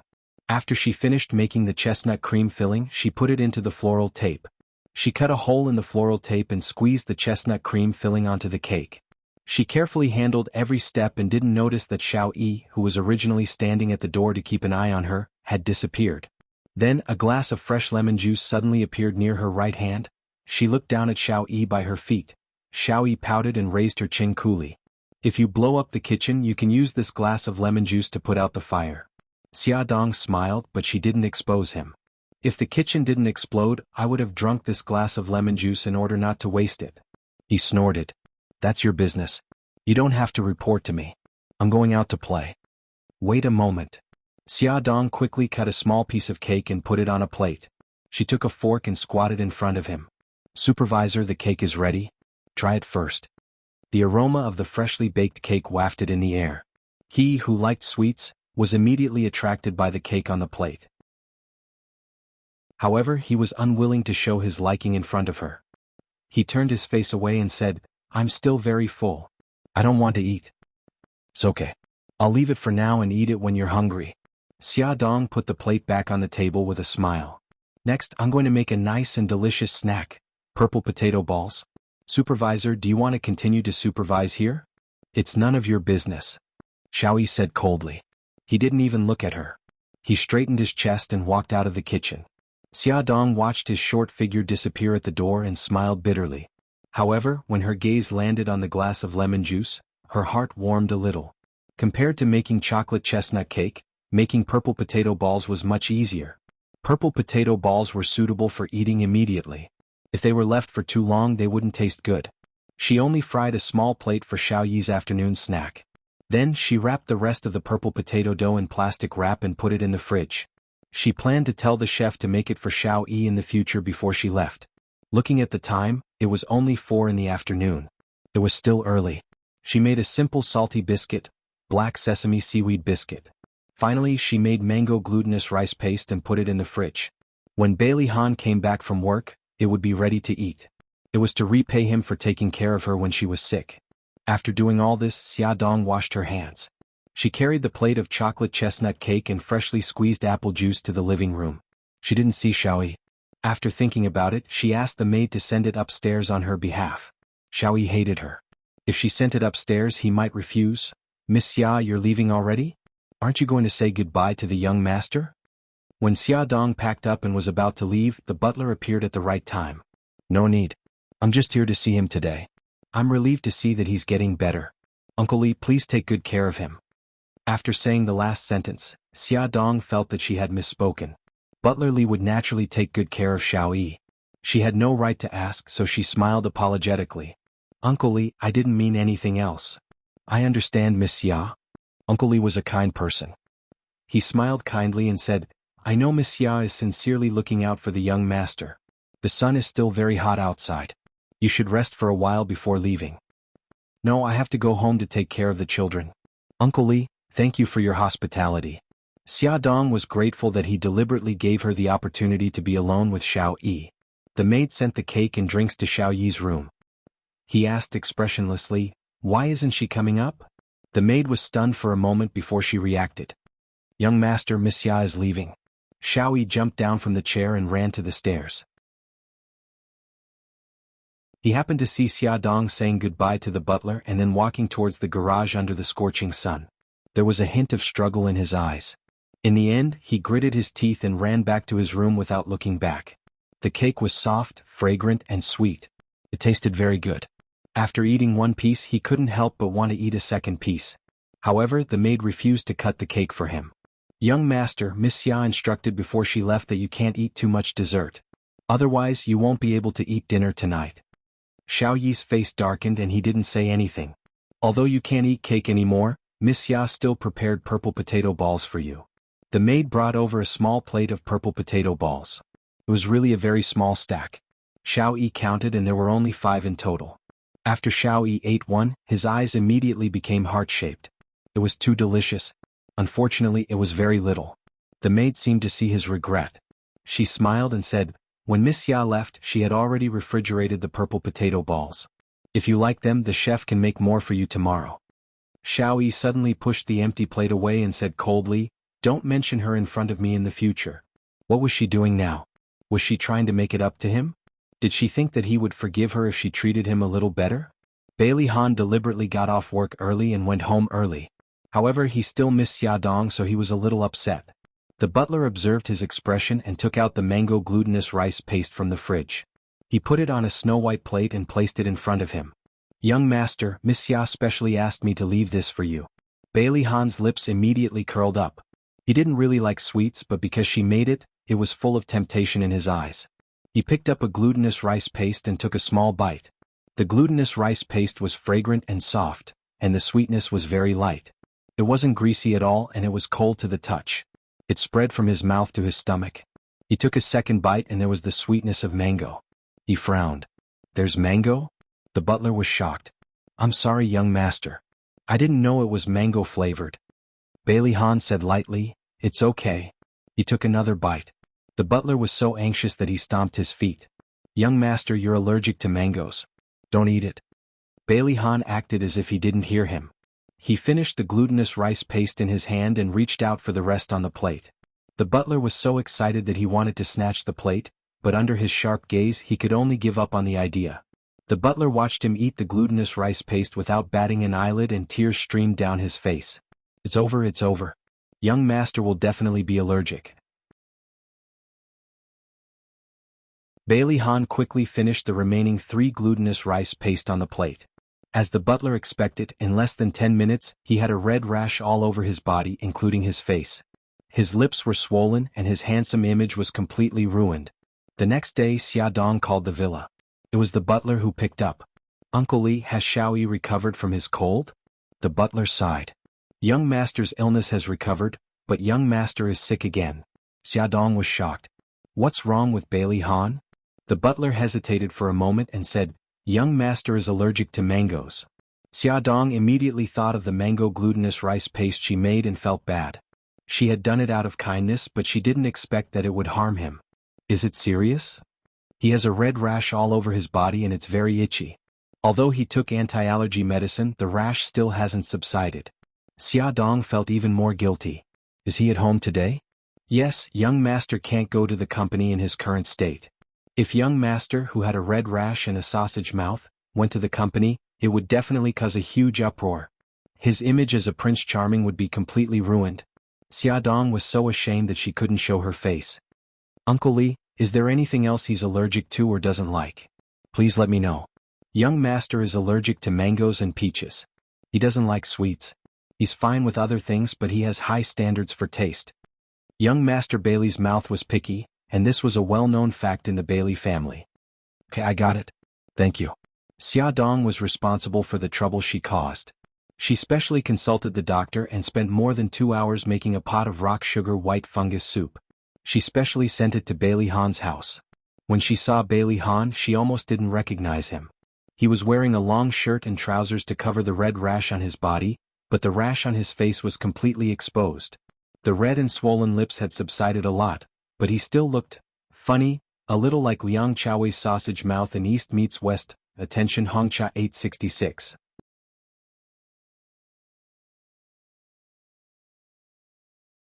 Chapter 172. Xiaodong came with a heart of remorse, but when she saw him like this, her shoulders couldn't help but tremble suspiciously. Bailey Han was calm and said mildly, "If you think it's funny, then don't hold it in." "I'm sorry." Xiaodong hurriedly covered her mouth and tried her best to hold back her laughter. It took a lot of effort for her to disperse the laughter. I'm sorry. I didn't know you were allergic to mangoes." She embarrassedly placed the food box on the table. "I made rock sugar white fungus soup to apologize to you. I know you don't like sweets, so I put very little sugar in it." He watched as she scooped the white fungus soup from the food box into a small bowl and said mildly, "It has nothing to do with you. It's me. After I found out that the filling was mangoes, I ate it all." Xiaodong felt like she had been fooled by him. Her tone was a little harsh. "Why did you finish it? You know you're allergic to it." He said mildly, "You made this especially for me. I didn't want to waste it." Xiaodong froze. The small bowl in her hand felt heavy. She had mixed feelings and couldn't help but say, "You're crazy. Are you going to swallow the arsenic that I gave you?" "If you want me to swallow it, I will." He smiled. Although his face was covered in rashes, Xiaodong felt that he was as handsome as before. Her nose twitched as if she had choked on chili. Xiaodong placed the small bowl in front of him and grabbed her bag to leave. I have something to do. I'll leave first. Just as she took 2 steps, her wrist was grabbed. His voice was mellow and magnetic. Xiaodong, I'm very happy that you came to see me. Bailey Han, don't misunderstand. I only came to see you because I feel guilty. Xiaodong hurriedly distanced herself from him, afraid that he would have any ideas. Even so, I'm still very happy. Bailey Han approached her and hugged her from behind. She was shocked and struggled violently. He whispered, Don't move. Let me hug you for a while. Only a fool wouldn't move. Xiaodong was anxious and angry. She struggled and said in a low voice, Bailey Han, don't mess around. If someone sees us, let me go. He chuckled. You mean as long as no one sees me I can fool around, right? As he spoke, his hands had already moved to her abdomen. His palms gently covered it. Although he couldn't feel the baby's movements, his heart softened. He really wanted to know what their baby would look like when it was born. Would it look like her or him? His hand landed on her abdomen, so she didn't dare to move. She was afraid that he would use too much force and hurt the baby. She gritted her teeth and said, Bailey Han, when did you become so shameless? Let me go. He said in a low voice, If I'm not shameless, how can I trap you? Her body froze. After a moment of silence, she said coldly, Bailey Han, I thought I made myself clear enough. I'm Mika Kito's fiancé. If you want to flirt, please find someone else. Anger surged from his heart. His voice became low and cold. Do you want to get involved with Mika Kito so badly? She laughed coldly. I'm his fiancé. There's no need to pull strings. I know that your engagement is fake. Don't use this reason to brush me off in the future, okay? Xianxia? He suddenly moved closer to her ear and used an extremely ambiguous posture and tone to slowly whisper into her ear. Xianxia. He had wanted to call her that for a long time. Xiaodong was silent for a long time. Then she said seriously, Bailey Han, let's talk. In the study they sat facing each other. Xiaodong lowered her eyes and said slowly, Because of my parents, I don't believe that love can last forever, and I don't believe that marriage can last a lifetime. So, I'm not a fan of marriage. Her father had abandoned her and her mother to marry Su Murong and give birth to Su Xingqian.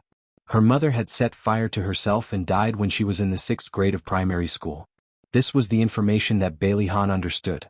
He frowned slightly. Your father's actions don't represent all men. Why don't you give me a chance and give yourself a chance? She looked up at him and laughed mockingly. What do you like about me? In my opinion, your love for me is only temporary. After that, you'll definitely abandon me like Su Yunqian. Anger rose in Bailey Han's heart. How do you know that my feelings for you are only temporary?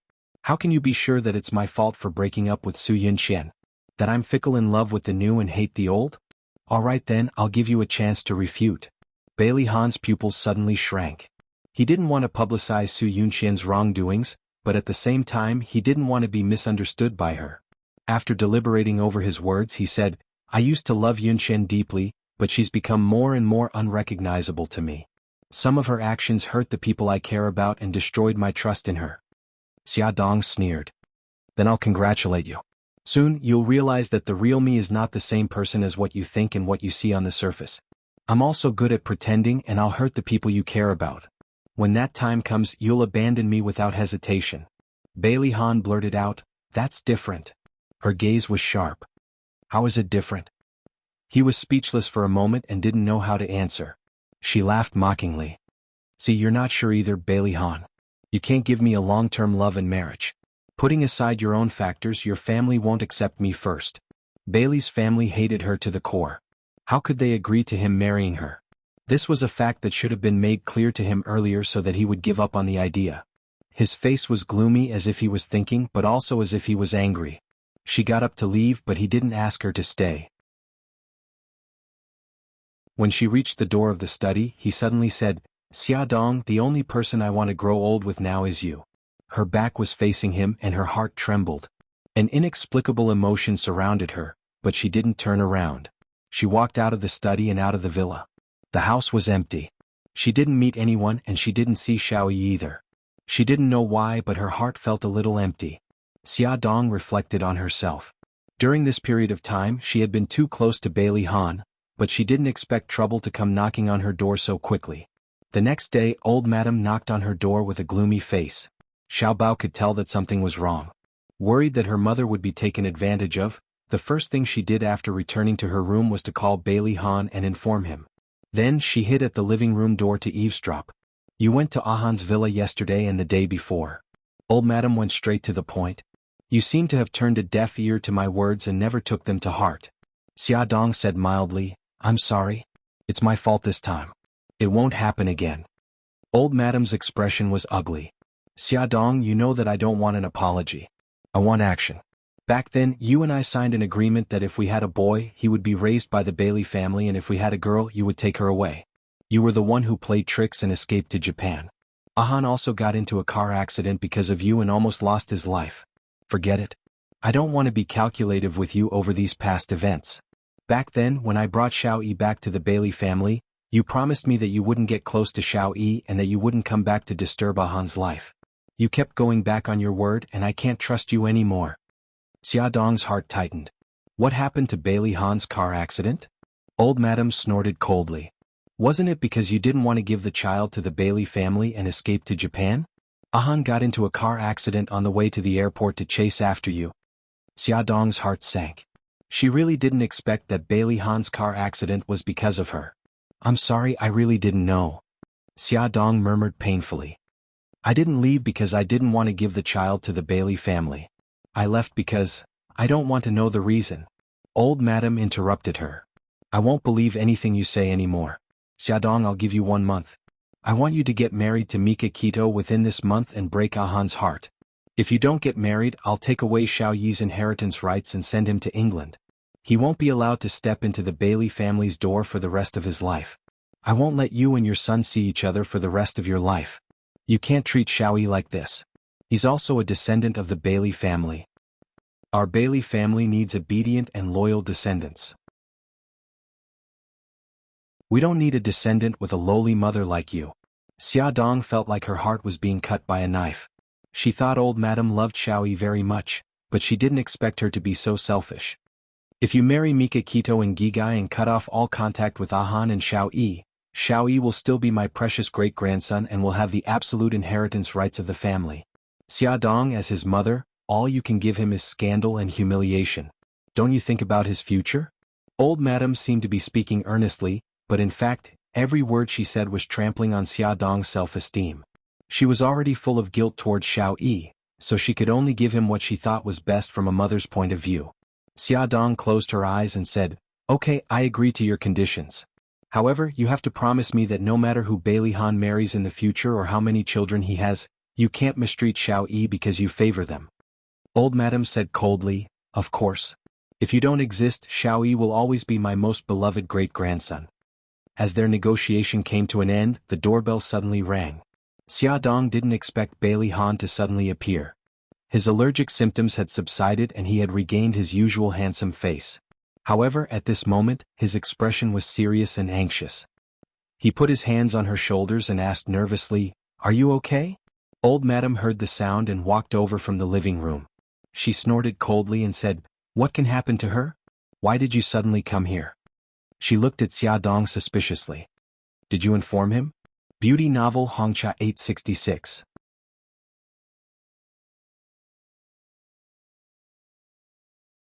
Chapter 173. That's not it. It has nothing to do with Xia Dong. Bailey Han denied flatly. He turned his body and stood in front of Xia Dong. "Grandma, what did you talk about with Xia Dong?" The old madam's voice was stern. "It doesn't matter what I talked about with her. What's important is that you're not allowed to see her again. Look at how she has led you astray." Bailey Han glanced at the pale-faced Xia Dong and held her by the shoulders. He was domineering and irresistible. There was a determined look on his handsome face. "Grandma, I love Xia Dong. I want to marry her." Xia Dong's body froze. She was overwhelmed with shock. Her heart was in a mess and she didn't know what to do. The old madam stabbed her walking stick into the ground. She looked sharply at Xia Dong and said sternly, "Even if I die, I won't allow her to enter Bailey's house." Bailey Han's deep eyes were like a storm. He clenched his fists and the veins on the back of his hands were throbbing. He seemed to have suppressed his anger to the extreme. His thin lips moved and he said angrily, Grandma, if you insist on not accepting Xia Dong, I will sever all ties with Bailey's family.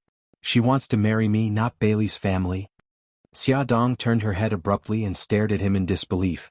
No, things shouldn't be like this. His feelings for her were only temporary. He wouldn't marry her and he wouldn't fight against his family for her. The old madam was furious. Her fingers trembled as she pointed at his nose and scolded him, "You unfilial son. I raised you for nothing. How dare you say such disgraceful things for a woman? Good, very good. I'll beat you to death now so that you don't anger our family to death." The old madam picked up her walking stick and swung it at Bailey Han. Seeing that Bailey Han was standing there foolishly, Xia Dong instinctively threw herself at him and blocked the walking stick. A heavy blow landed on the back of her shoulder, causing her to hiss in pain as she sucked in a few breaths of cold air. Bailey Han hugged her anxiously. "Xia, are you alright? Why are you so silly? Why did you block it for me?" Xia Dong smiled bitterly. What? Even she didn't know why. By the time she reacted, she was already on top of him. The old madam's expression. She didn't expect that Xia Dong would block the blow. Xia, let me take a look at your injury." Bailey Han held her waist and wanted to check her injury, but she grabbed his hand. "Old madam, Mr. Bailey, as the party involved, I would like to say something." Xia Dong's expression was indifferent. "I've never thought of marrying into the Bailey's family, so the issue you're arguing about doesn't exist." The old madam pursed her lips. She was obviously satisfied with her words. Xia Dong felt terrible, but she squeezed out a smile. "Mr. Bailey, I think you might have misunderstood something. I won't marry you." "You?" Bailey Han glared at her angrily. Before he could finish speaking, his head started to hurt. It was as if a nerve in his head had been violently jerked. He held his forehead with one hand and his expression was terrible. Bang! His head hurt more and more. The jerking turned into a beating drum. He could even hear the thumping sound. His expression became more and more terrible. His brows furrowed in pain and cold sweat broke out on his forehead. He held his forehead with one hand and supported himself against the wall with the other to support himself. Xia Dong saw that he was in pain and wanted to help him up, but she remembered the old madam's words and restrained herself. The old madam's expression changed. She stomped her walking stick and said anxiously, "Ahan, what's wrong? My head hurts. Quick, call an ambulance." The old madam was so anxious that she forgot that she was in someone else's house and didn't know who she was ordering. Xia Dong didn't care so much. She trotted to the living room and picked up the phone. Bailey Han's pain in his head subsided quickly like a tide. Bailey Han took a deep breath and slowly exhaled. "No, I'm fine." The old madam was worried. "Are you really okay?" "I'm fine." Hearing that he was fine, the old madam didn't feel relieved at all. She still felt heavy. She knew that what she was worried about might happen. "Ahan, if that's the case, let's not disturb them here. Take care." Xia Dong deliberately avoided Bailey Han's gaze and looked down at her feet. He was so angry that he gritted his teeth, but because the old madam was present, he could only hold it in. The sound of footsteps gradually faded away. Xia Dong leaned against the door and couldn't calm down for a long time. The back of her shoulder was still hurting, but she wasn't in the mood to care about it. She was like a walking corpse. She walked to the sofa and sat down. All the strength in her body had been sucked away. She felt very sorry for Bailey Han. When she saw his pained expression when he had a headache, her heart also ached. Xiao Bao was shocked by part of the truth that he had eavesdropped on. He was petrified on the spot and only came to his senses after Bailey Han and the old madam left. He wanted to go forward to check on his mommy's injuries, but he was afraid that she would be angry if she found out that he had eavesdropped. He could only move his short legs back to his room. He secretly dialed Yisiki's number. "Hey baby, why did you suddenly think of calling Auntie Siki?" "Auntie Siki, can I ask you something?" "Sure, what do you want to know?" "Auntie Siki, why did my mommy leave China for Japan 5 years ago?" Yisiki frowned. "Baby, why are you asking this question?" Xiao Bao lowered his voice and sounded very depressed. "I heard Bailey Yi's great-grandmother say that mommy eloped with Uncle Baiting." Yisiki was furious and blurted out, "Don't listen to her nonsense. Your mommy encountered some bad things back then and almost lost her life. That's why she hid in Japan to seek refuge." "Auntie Siki, then do you know why my mommy got together with Bailey Han and had us?" Yisiki gritted her teeth. "Baby, Auntie Siki doesn't know about this either. You're still young, so don't ask about these things anymore. After all, it was hard to talk about Xiaxia's adultery. How could she tell her child?" Xiao Bao said in a low voice. Oh, I won't ask again. He at least understood one thing. Mommy didn't run to Japan on purpose like old madam said. She had her reasons for abandoning Xiao Yi. Xiao Bao sighed and frowned. Was Xiao Yi his younger brother? Or was he his older brother? Little Wingzi hated his mommy for abandoning him. She had to tell him the truth as soon as possible. Yes, it's decided. Xiao Bao didn't know Bailey Yi's cell phone number, so he called the villa's landline. The housekeeper picked up. Hello, I'm looking for Bailey Yi. The housekeeper picked up the phone and heard a young child's voice. Puzzled, he asked, Who is this? Tell Bailey Yi that I'm Xia Xiaobao. So it's young Master Xia. Please wait a moment. I'll connect the call to little master right away. Because Bailey Han had once hosted Xia Dong and her children at the villa, the housekeeper, who had an excellent memory, still remembered Xiao Bao. Xiao Yi didn't expect Xiao Bao to call him. He looked indifferent. Xia Xiaobao, why are you looking for me? Bailey Yi, I want to tell you something. To ensure that this matter won't be eavesdropped on by a second person, I'll call your cell phone to tell you. Tell me your cell phone number now. Although Xiao Yi was a little impatient, his curiosity prompted him to tell Xiao Bao his cell phone number. Soon Xiao Bao hung up the phone and called him. Xiao Bao didn't beat around the bush and said directly, Actually, you've misunderstood Mom. She didn't abandon you on purpose back then. She had her reasons. When Xiao Yi heard him mention Xia Dong, his expression turned ugly. He pursed his lips and said coldly, What other reasons could there be? She's just selling her son for glory. These days he had been thinking hard about why she would abandon him. In the end he could only come up with this answer. Xiao Bao's anger was stuck in his chest. He said angrily, Bailey Yi, how can you say that about Mommy? She's not that kind of person. Can you listen to what I have to say before you give your opinion? Xiao Yi pursed his lips and said slowly, Then tell me. I'm listening. Xiao Bao scratched his head. I don't know what happened between Mommy and Bailey Han 5 years ago. Anyway, Mommy was pregnant and had us. After that, Mommy was in danger. In order to protect us and her life, she had to leave China. However, your great-grandmother mistakenly thought that Mommy was trying to escape, so when she gave birth, she forcefully carried you back to Bailey's house. Xiao Yi was silent for a long time. Why should I believe you? Also, why didn't my great-grandmother carry Xiao Guai or you back, but me? Your great-grandmother came to cause trouble for Mommy just now. I recorded part of their conversation. If you don't believe me, I'll play it for you immediately. As for why your great-grandmother carried you away and not me, I'm not sure. Maybe Mommy hid the 2 children back then? Xiao Bao didn't wait for him to answer. He directly turned on the recording pen and played the recording. This recording started from when the old madam forced Xia Dong to get married within a month. It only ended when Bailey Han appeared and left with the old madam. After the recording ended, there was no sound from the other side of the phone for a long time. Xiao Bao said worriedly, Bailey Yi, are you okay? Bailey Yi? Xiao Yi clenched his fists and suppressed his sobs. He heard it clearly. It was indeed his great-grandmother who forced that woman to come and see him. She didn't allow her to acknowledge him. Then, it was his great-grandmother who forcefully carried him back from that woman back then, right? Why did his great-grandmother do that? Why did she use him to force her? Bailey Yi? Xiao Bao's imagination bubbled up. He was afraid that he wouldn't be able to take the blow and would do something stupid. He anxiously called out his name. Bailey Yi, don't do anything stupid. Awesome novel Hongcha 866.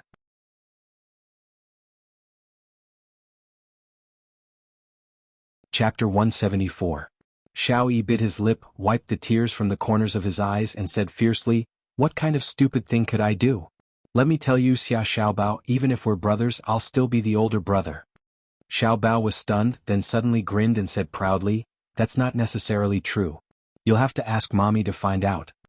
Xiao Yi snorted, looking insufferably arrogant. I don't need to ask to know. It must be because I was born first. Great-grandmother didn't know that Mommy was pregnant with triplets, so she only took me away. Xiao Bao had to admit that his analysis made sense. Mommy fled to Japan while she was pregnant, so the Bailey family definitely didn't know that she was pregnant with triplets, so they only took the firstborn child away? Something didn't seem right. What was it? Xiao Bao scratched his head and thought for a while, then suddenly shouted, You just called Mommy. Xiao Yi choked, then stiffened his neck and retorted, I didn't. You clearly did. I heard it just now. I didn't. You did. The two of them didn't give in to each other and argued for a long time. In the end, Xiao Bao said angrily, Forget it, I'm not going to argue with you. Let me tell you, we're biological brothers and Xiaoguai is sick and mommy is close to Bailey Han. You're not allowed to tell anyone about it. You made an oath. Right now, the old madam still didn't know that he and Xiaoguai were also Bailey Han's children. If this secret was exposed, it was very likely that they would be forcefully taken away again. He didn't want to become a child without a mother. From that recording, Xiao Yi already knew the seriousness of the matter, so naturally he wouldn't tell anyone. What's more, when he made the vow, he said that if he broke the vow, his mommy would never be reincarnated. Although he still didn't admit that woman was his mommy, in fact he already secretly admitted it in his heart, he didn't want her to never be reincarnated. Hey, Xiao Bao was silent for a moment before suddenly shouting, Xiao Yi, I think Bailey Han likes mommy a lot. Why don't we matchmake them? Although actually I like Uncle Shin more, Xiao Yi gritted her teeth. How can you do this? My daddy is also your daddy. You should support our daddy. Xiao Bao raised her chin coolly. I haven't acknowledged him as my daddy yet. Aren't you the same? You haven't acknowledged mommy yet, right? Xiao Yi snorted. That's different. Xiao Bao retorted sharply, how is it different? You think that mommy abandoned you, but from my perspective, Bailey Han also abandoned me and Xiao Guai. Xiao Yi choked on his words and said angrily, that's because daddy doesn't know of your existence. I don't care. Abandonment is abandonment. Xiao Bao's eyes darted around and a strange smile appeared on her lips. How about this? I'll acknowledge Bailey Han and you'll acknowledge mommy. I don't want to. Although he had already started to accept it, he still felt a little awkward emotionally. What an awkward guy. Xiao Bao rolled her eyes and said indifferently, all right then, let's continue to separate. Your great-grandmother forced my mommy to marry Uncle Shen within a month. Anyway, Uncle Shen loves us a lot. I'm more than happy that he's our daddy. But it's different for you. If your great-grandmother forced your daddy to marry Su Yunqian, you can just wait to suffer. Xiao Yi gritted her teeth. She knew that he was trying to goad her, but it was very effective because what he said made a lot of sense. After hesitating for a moment, she said, all right, I agree with your suggestion. However, I won't be convinced by you. I want Gigai to have a complete family. All right. Xiao Bao smiled. She didn't care what excuse he came up with. As long as he agreed, it was fine. Xiao Yi frowned, her little face full of seriousness. It's good that we acknowledge each other in our hearts. Don't show it. Otherwise, if great-grandmother finds out, she'll make things difficult for her again. Make things difficult for who? Xiao Bao teased her deliberately. Xiao Yi was furious. You know who I'm talking about. Xiao Bao laughed. If you don't tell me who you're talking about, how would I know who you're talking about? Xiao Yi's mouth twitched. I don't want to play tongue twisters with you anymore. Anyway, we'll keep the status quo on the surface in the future. Xiao Bao shrugged. Of course I know. I'm not stupid. This little brother of hers was really despicable. So annoying. Would it kill him to express a little respect for his older brother? Would it kill him? Xiao Yi cursed in her heart. Hey Bailey Yi, are you still alive? I haven't been angered to death by you yet. The two brats came to an agreement. They felt that it would be very difficult to matchmake Xiaodong and Bailey Han with just the two of them. They had to canvass for votes and win over all the supporters they could. But other than the two of them, who else could they win over? Xiao Yi's eyes lit up and her pink lips curled up. Xiao Bao, my Auntie Jing is coming back. Great-grandma listens to Auntie Jing. If Auntie Jing is on our side and helps us persuade great-grandma, it will be much easier. Xiao Bao rubbed his chin. When is your Auntie Jing coming back? Next week. But it will be very difficult to persuade your Auntie Jing to stand on our side. How are you going to tell her about our background? Xiao Yi thought for a moment and said, of course we can't tell her directly. Auntie Jing is best friends with Daddy. If Daddy asks her, she will definitely agree. Alright, this will be a supporting plan. The main person to carry out the plan will still be you. Xiao Bao raised his eyebrows and giggled. If you suddenly fall ill and don't recognize anyone, and don't let anyone come close except for my mommy, the Bailey family will definitely let my mommy take care of you. Xiao Yi's mouth twitched. Your idea is similar to how I pretended to be autistic. But don't you think it will be very fake if we do it a second time? Are you stupid? We can make it very real. Who said that we can't use the same method a second time? That's not the point. The point is whether great-grandma will ask her to take care of me for my sake. Xiao Yi was a little depressed. He had to admit that old madam using him to threaten Xiaodong was a huge blow to him. He even started to doubt if old madam was really good to him. A child's heart was actually very fragile. Xiaobao thought for a moment and nodded solemnly. I think so. Your great-grandma still loves you a lot. Also, we have to carry out the plan as soon as possible. Otherwise, when Uncle Shin comes back. Boo-hoo, he suddenly felt very guilty. He had let Uncle Shin down. What should he do? Xia Dong was still in a daze on the sofa. She held her forehead and had a headache. She was going to marry Mika Kito within a month. How was she going to tell him that she was going to use him as a shield? Calculating the time, he should be back from Japan in at most half a month. Suddenly the doorbell rang. She saw who it was through the peephole and quickly opened the door. Why are you here? Xia Yun rushed in with a big bag. She said that she was here to help her settle her marriage. She placed the things in the living room and pushed the stunned Xia Dong into the room. Quick, change your clothes. Before coming, I signed you up for a TV dating show. It's going to be recorded tonight. Ah, really? Xia Dong was scared out of her wits. She quickly found an excuse. And I have to take care of Xiaoguai and Xiaobao. I don't have time to participate in a dating show. Xia Yun smiled. What are you afraid of? I'm here. I'll stay here to take care of Xiaobao and Xiaoguai. You go to the TV station to record the show. Of course, I'll personally escort you to the TV station. Aunt? Okay, hurry up and change your clothes. Xia Dong was pushed into the room by Xia Yun. She quickly called Yisiki for help. Unexpectedly, when Yisiki heard it, he laughed heartily. He said that he didn't expect Aunt Xia to be so powerful and so ruthless. Xia Dong grabbed her hair angrily. Yezi, are you my friend or not? I'm so anxious, but you're still gloating over my misfortune. Isn't it just a dating show? Go ahead. At most, you'll act a little better. The moment you start, you'll say that you have 3 children. Won't those men be scared away by you? It's fine if I embarrass myself, but the problem is that I don't want to drag the children into this.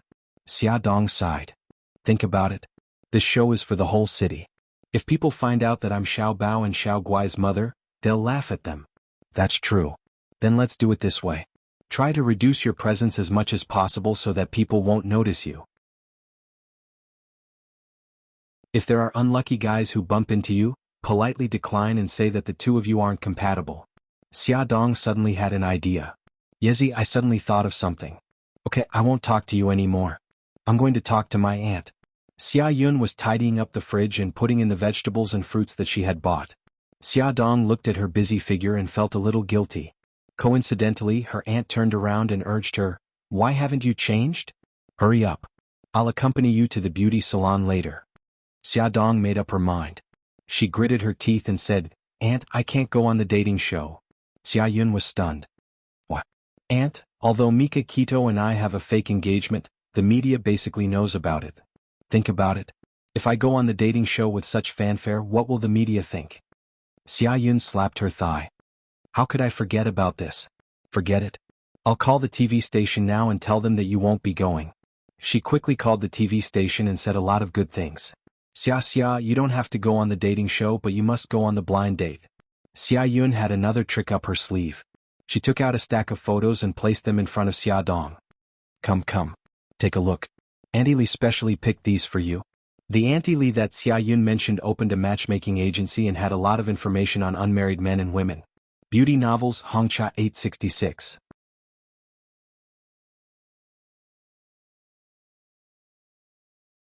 Chapter 175. Xia, look at this one. 35 years old, farmer entrepreneur. Although he's not very educated, he's honest and knows how to make money. Then look at this one. 32 years old, university language teacher. He's cultured and talented. And this one. 31 years old, white-collar elite, handsome and confident. He's a department manager in a foreign trade company. Xia Yun took the photos and introduced them one by one as if he was very familiar with them. Xia Dong didn't want to dampen her enthusiasm. Under her urging from the first photo to the last, there were more than 30 candidates. Xia, there are 32 people here. You can choose a few suitable ones. I'll ask your Auntie Li to arrange a time for the meeting.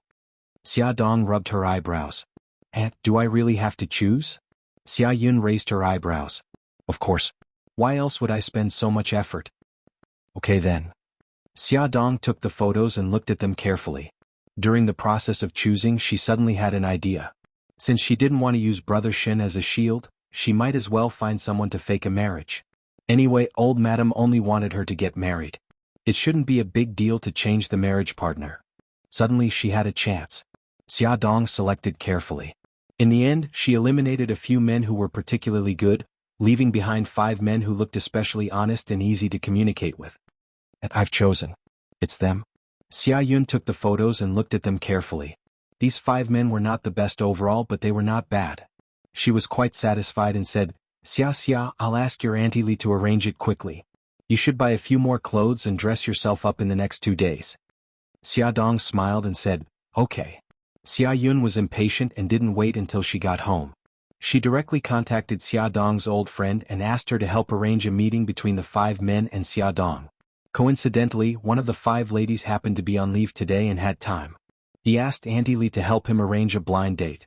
Auntie Li immediately set a time and place for him and Xia Dong to meet, at 4 o'clock in the afternoon at Blue's Mood Cafe. No way, Auntie, we're meeting in the afternoon?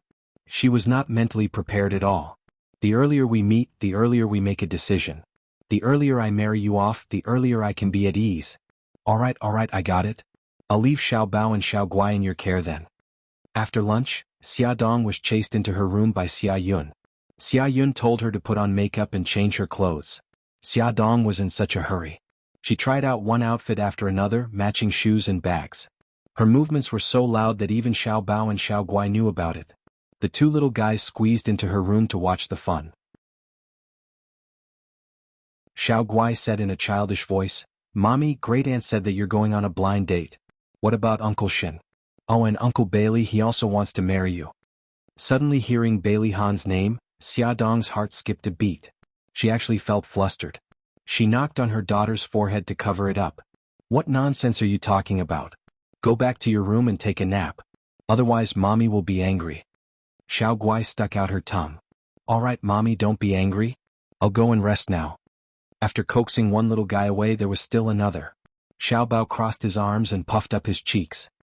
He looked at her sternly. Mom, are you really going to marry someone else? Aren't you going to consider marrying Bailey Han? Don't mention Bailey Han anymore. Xia Dong had a headache. She put on a pitiful face. Baby, Mommy is already very frustrated. Don't mention this again, okay? Xiao Bao shrugged helplessly. It seemed that he still needed to do something. When Xia Dong went out, Suzaku naturally followed. The 2 entered the cafe one after the other. Xia Dong was led to the agreed seat by the waiter. Suzaku sat down at the door. The blind date had already arrived. He was wearing a white shirt, black trousers and a pair of black-rimmed glasses.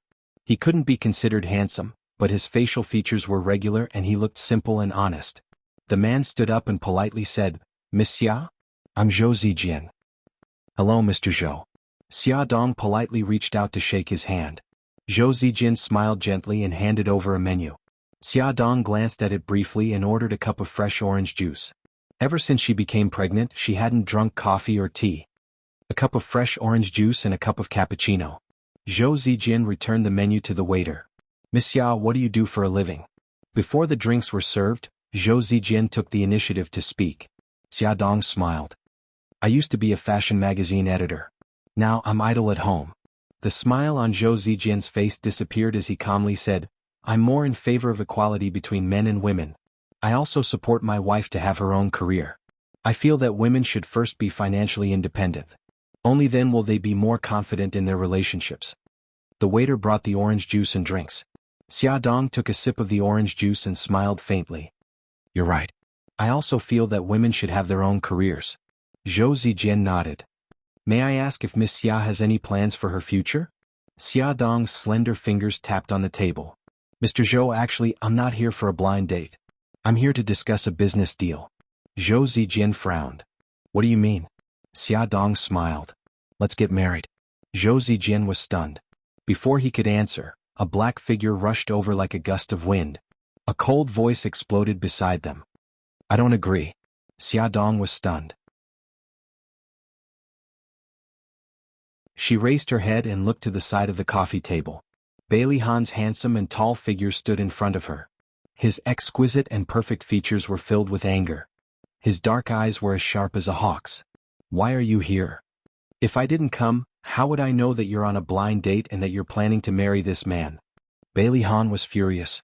When he received Xiao Bao's call and found out that Xia Dong was on a blind date, he immediately abandoned the meeting and drove over. The first thing he heard was that she wanted to marry that man. The people around them looked over curiously. Zhou Zijin couldn't help but ask, "Miss Xia, who is this gentleman?" Xia Dong's head hurt. "He's just an ordinary friend of mine." "Ordinary friend?" Bailey Han snorted coldly. He grabbed Xia Dong's wrist and pulled her up from her seat. He pulled her into his arms domineeringly and stared at Zhou Zijin with his malicious eyes. "I'm not an ordinary friend. I'm her boyfriend and will soon become her husband. Don't talk nonsense. There's nothing between us." Xia Dong struggled hard, but his arms and chest were like an iron wall that trapped her tightly. Bailey Han was so angry that he laughed. A complicated look flashed across his eyes and his voice suddenly became gentle.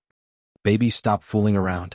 Although my family doesn't agree to our marriage, I've already decided on you and will love you for the rest of my life. Believe me, I'll definitely make them accept you." His hand caressed her abdomen and he said gently, "Look, we even have a baby. How can we be considered ordinary friends?" His voice was clearly very gentle, but Xia Dong felt a chill in her bones and couldn't help but shiver. The people around them looked at their table as if they were watching a good show. Zhou Zijin flew into a rage out of humiliation. He stood up and said coldly, "Miss Xia, I didn't expect you to be this kind of woman. You've disappointed me." Bailey Han hugged Xia Dong and stared at Zhou Zijin fiercely. His entire body exuded an oppressive aura. "My woman is not for you to judge." His eyes were like those of a ferocious beast, filled with a sense of tool. Zhou Zijin actually felt a little scared, but he couldn't afford to lose. He raised his chin and said proudly, "I'll comment. So what? A woman like her whose two-timing would be drowned in a pig's cage in ancient times." Bang! Just as he finished speaking, Bailey Han's fierce fist had already landed on his face. Bailey Han wanted to punch again, but Xia Dong hugged his arm tightly and said anxiously, "What are you doing? Don't hit him." Zhou Zijin covered the bleeding corner of his mouth. He was timid and angry as he stared at Xia Dong. Damn it, all of this was caused by this B*TC. "Get lost." Bailey Han shouted coldly. You just wait. I'll call the police." Zhou Zijin said stubbornly. Bailey Han sneered. "Okay, my name is Bailey Han. You're welcome to call the police to arrest me at any time." Bailey Han. This name was almost a household name in City A. Of course, Zhou Zijin was no stranger to it. He didn't expect that he would be so unlucky to run into him. What was even more unfortunate was that his company had business dealings with Shanghao Group. Xia Dong swore that she had never seen a person change his face so quickly. After Zhou Zijin heard Bailey Han introduce himself, he was stunned for a second and immediately put on a smile. "So it's President Bailey. It's all a misunderstanding. I'll take my leave first. You two have a good chat." Zhou Zijin was practically fleeing in panic. The people who were watching the show were also shocked. They were quietly gossiping in their hearts, guessing Xia Dong's identity. Who on earth was she? She actually defeated Su Yunqian and had Bailey Han under her thumb. Most importantly, she was pregnant. That woman seems to be the fiancée of Bo Ao Group's president, Mika Kito. A person who liked to read gossip magazines recognized Xia Dong's identity and whispered to his companion. "Ah, it really seems to be her. Isn't she Mika Kito's fiancée? How could she be pregnant with Bailey Han's child?" The people in the cafe had already started gossiping in low voices. As for the two parties involved, Bailey Han naturally didn't care about those gossips. As for Xia Dong, he didn't have the time to pay attention to those gossips. He struggled hard and said in a low voice, "Bailey Han, let go of me. Come with me." Bailey Han suppressed his anger and grabbed Xia Dong's arm, wanting to take her away. "Let go of me, I won't go with you." Xia Dong stubbornly hugged the table and refused to let go. "You won't go? Then don't blame me for being impolite." Bailey Han suddenly bent down and picked her up. Everyone exclaimed. Awesome novel. Hongcha 866.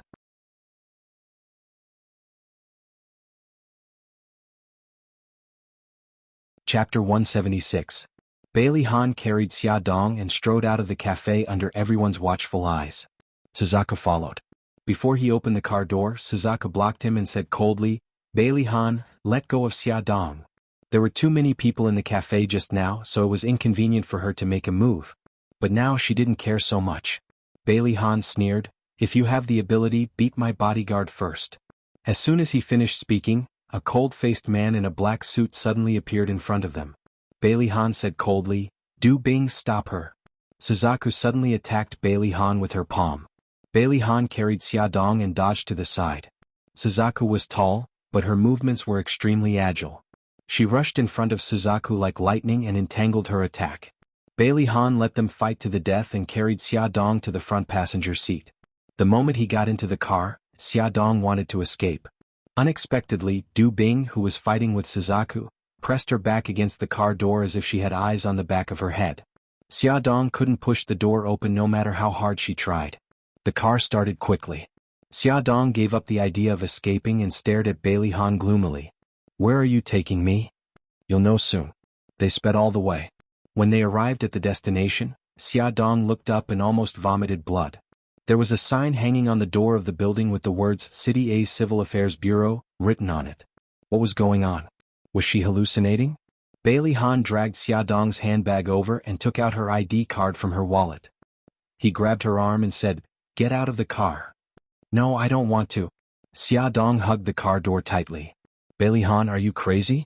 Why did you bring me here?" "We're here at the Civil Affairs Bureau to get our marriage certificate, of course. Don't tell me we're here for a day trip?" Bailey Han retorted sharply and used the same trick again. He bent down and picked her up directly. If it weren't for the baby in her belly, he would have carried her on his shoulder to save energy and convenience, so that she wouldn't keep struggling. "Bailey Han, let go of me. I don't want to marry you." Xiaodong pounded on his chest, kicked his legs and bit his arm. She did everything she could to get him to leave. Bailey Han's face darkened. He lowered his head and glared at her. "We even have a child together. If you don't marry me, who else do you want to marry?" "Be child? Who said we have a child?" The evidence is in your stomach. How dare you say you don't have it? You damned woman, I'll teach you a lesson after we get the marriage certificate." Bailey Han was almost angered to death by her. No, the child isn't yours." As they got closer to the Civil Affairs Bureau, Xiaodong was about to go crazy. She didn't give up and bit his arm. With tears in her eyes, she said vaguely, Are you going to let go or not?"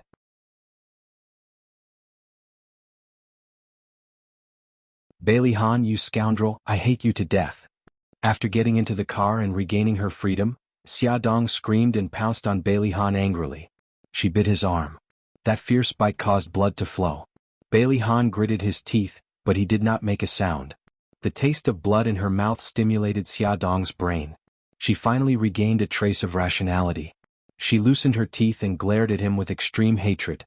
Bailey Han smiled helplessly and patted her head. His eyes were full of affection. "Bite if you want. Vent your anger. Don't hold it in." Faced with his gentle gaze, Xiaodong suddenly couldn't bite down and started crying. She couldn't accept it. Half an hour ago she was still Miss Xia, and now she was Mrs. Bailey. She didn't want to. When she cried, he panicked. He gently hugged her in his arms and coaxed her like a child. "Don't cry. Be good. I will love you for the rest of my life." He swore to God that this was the first time he had said such explicit words. He used to think that these words were mushy, but when he said it to her now, it was so natural. It was as if he had said it to her 1,000 times. "Wah." She cried even louder. She hit his back hard with both hands. "Why are you doing this? Why? Don't you know that there are a lot of problems between us? It's impossible for us to be together. Because I love you. I don't want you to marry someone else. When I saw you go on blind dates with other people, I was so jealous that I almost went crazy." Bailey Han hugged her tightly. He wanted nothing more than to melt her into his body. After they became one, he would never have to worry about her leaving him again. "Xiaxia, don't be afraid. I know there are a lot of problems between us, but trust me. I will deal with it." He cupped her face and kissed the tears on her cheeks. His movements were gentle, as if he was treating a treasure. "Xiaxia, trust me." She cried and shook her head. She did not believe him. She did not believe him at all. Bailey's family hated her so much. How could they accept her? And he was so perfect and charming. How could he fall in love with a woman who had given birth to a child? And what if he remembered what happened 5 years ago one day? What would he do? "My life is already a mess. Bailey Han, I beg you. Let me go. Let's get a divorce. Let's get a divorce now." She grabbed the door handle agitatedly and tried to open the car door. He held her shoulders and turned her around to face him. He stared at her teary eyes and said word by word, "I won't get a divorce. Don't even think about it." Xiaodong yelled in exasperation, "But I don't love you at all. I don't want to marry, Han directly used his own mouth to block her chattering little mouth. He wanted to use practical actions to tell her that he was already her husband, and there was no room for resistance. Her lips were soft and sweet. His original intention of kissing her slowly changed. He was intoxicated by it. He covered her angry eyes with one hand and gently teased her. Han stuck out his tongue and gently swept it across Xiaodong's lips. He lifted it slightly and slipped his tongue into her mouth while she was still in shock. The warm tip of his tongue moved nimbly. Waves of numbness rose from the bottom of her heart. Xiaodong could not help but moan. At this moment, her entire body was limp and she had no strength to resist. Even her mind was a little muddled. His hand had unknowingly slid to her waist and under her clothes. He gently caressed her soft skin and a warm current rushed to his abdomen. He wanted to take her, but he still had some rationality left. He could not hurt the baby in her stomach. It took him a lot of effort to control himself. He let go of her lips and pulled her into his embrace. He breathed heavily and calmed down a certain part of his body that was proudly sticking out. Xiaodong was also panting. Her eyes were filled with confusion. She lay on his chest and rested for a long time before she recovered her senses. When she looked down, she happened to see a small tent in his pants. Her face flushed red and she hurriedly climbed out of his embrace. Her cheeks were red as she looked out of the window, not daring to look at him. Han suppressed his desire. Although he was still very uncomfortable, he was in a good mood when he saw her shy expression. He lifted his hand to stroke the hair by her ear and chuckled softly. "Xiaxia, you have feelings for me too. I will make you fall in love with me." She was panting in his embrace just now. She was so soft and coquettish that he believed she had feelings for him. Because of his straightforward words, Xiaodong's face turned even redder. She said unhappily, "Pervert, I can't be bothered with you." Han laughed happily. His voice was low and hoarse and sounded extremely sexy. Attention Xianxia 799.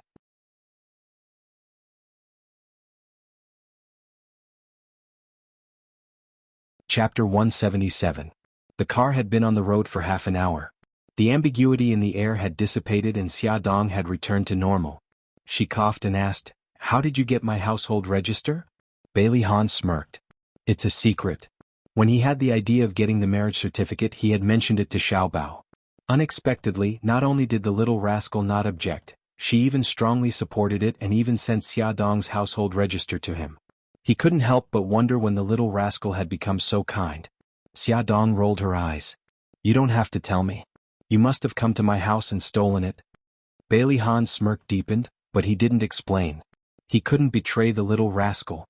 Xiaodong pondered. Their marriage was already set in stone. No matter how much she cried, it wouldn't change this fact. She might as well gain his trust first, then steal the marriage certificate. She might as well go to the Civil Affairs Bureau to file for divorce. She didn't know if she could file for divorce without either party present. It didn't matter if she couldn't. She could ask Brother Shin for help. Yes, that's right. Right now, the most important thing was to keep their marriage a secret.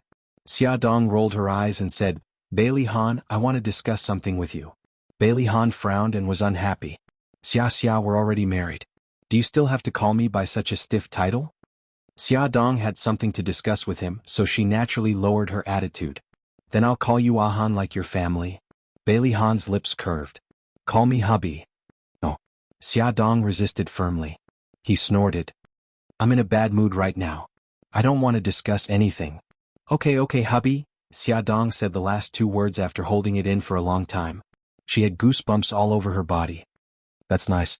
Call me that again." Han raised his eyebrows and was full of joy. She frowned and said angrily, Han, you did this on purpose." He sighed. "Forget it, I won't force you." "But I'm in a bad mood again." Xiaodong wanted to beat him up in her heart. She called out again in frustration, "Hubby." "Yes, wife, what's the matter?" He looked at her with a smile. Her cheeks, which had returned to normal, began to warm up again. She looked away and stared straight ahead. "I want to discuss with you. Keep our marriage a secret for now. Don't let anyone know about it, including your family." His face darkened. What? She had already thought of an excuse. With a bitter smile, she said, "You should have seen it this morning. Your grandmother hates me and doesn't want me to marry you. If they know that we're married, they definitely won't let it go. I just want to live a stable life." With a squeak, he stopped the car by the side of the road. He turned her shoulders around and his face was terrifyingly gloomy. Because of this, you lied to me and said that the baby is Mika Kito's?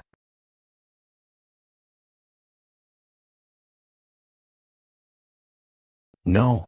Xiaodong shook her head violently. She wasn't mentally prepared yet. Moreover, her aunt would definitely not agree to it. Hurry up and open the door. He put his arm around her shoulders and dragged her to the door. I'm not opening it. She hugged her handbag tightly and refused to take out her keys. His lips curled into a smile. He reached out and pressed the doorbell. Do you think I can't enter without a key? Xiaodong couldn't stop him in time. She could only watch as her aunt opened the door. Xiaxia, this. Mr. Bailey, what are you doing here?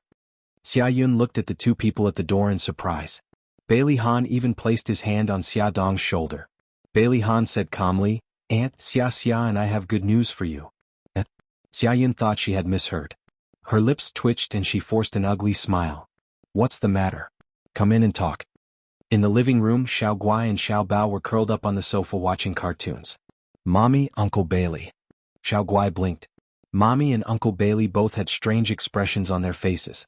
Xiao Bao stroked his chin. From Bailey Han's smug smile, he could already guess that his scheme had succeeded.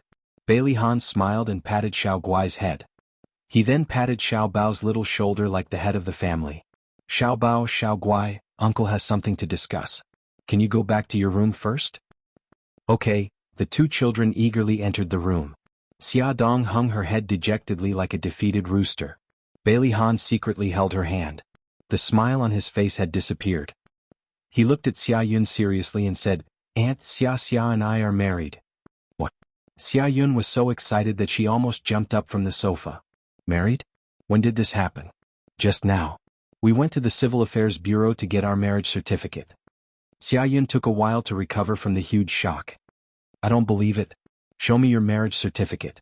Bailey Han took out the newly released marriage certificate. Xiaoyun trembled as she opened the marriage certificate.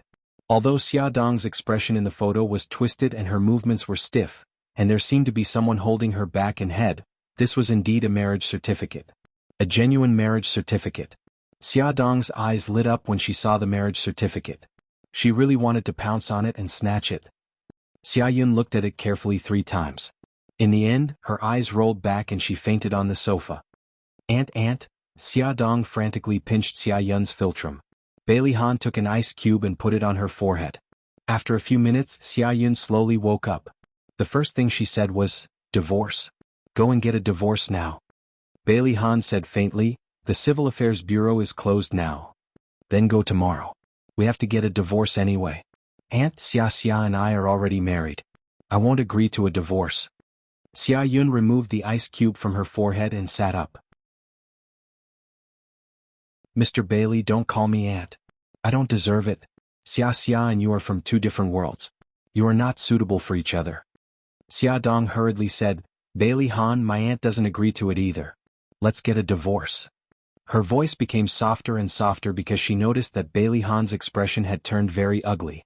He was even glaring at her fiercely. Facing Xiaoyun, Bailey Han remained polite and courteous. Aunt Xiaxia is marrying me.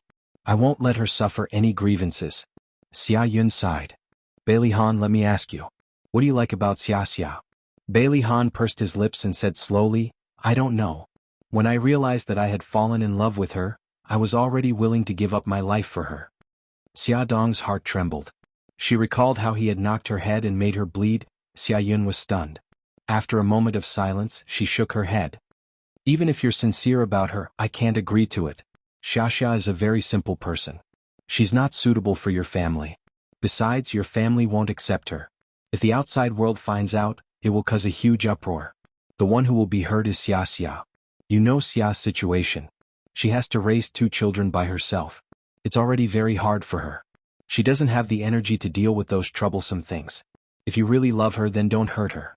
Add Xinhu 799 that you're tuning in to the Sword Dance in the Vast Sky YouTube channel. Don't forget to subscribe and join us on this journey to catch the most captivating stories.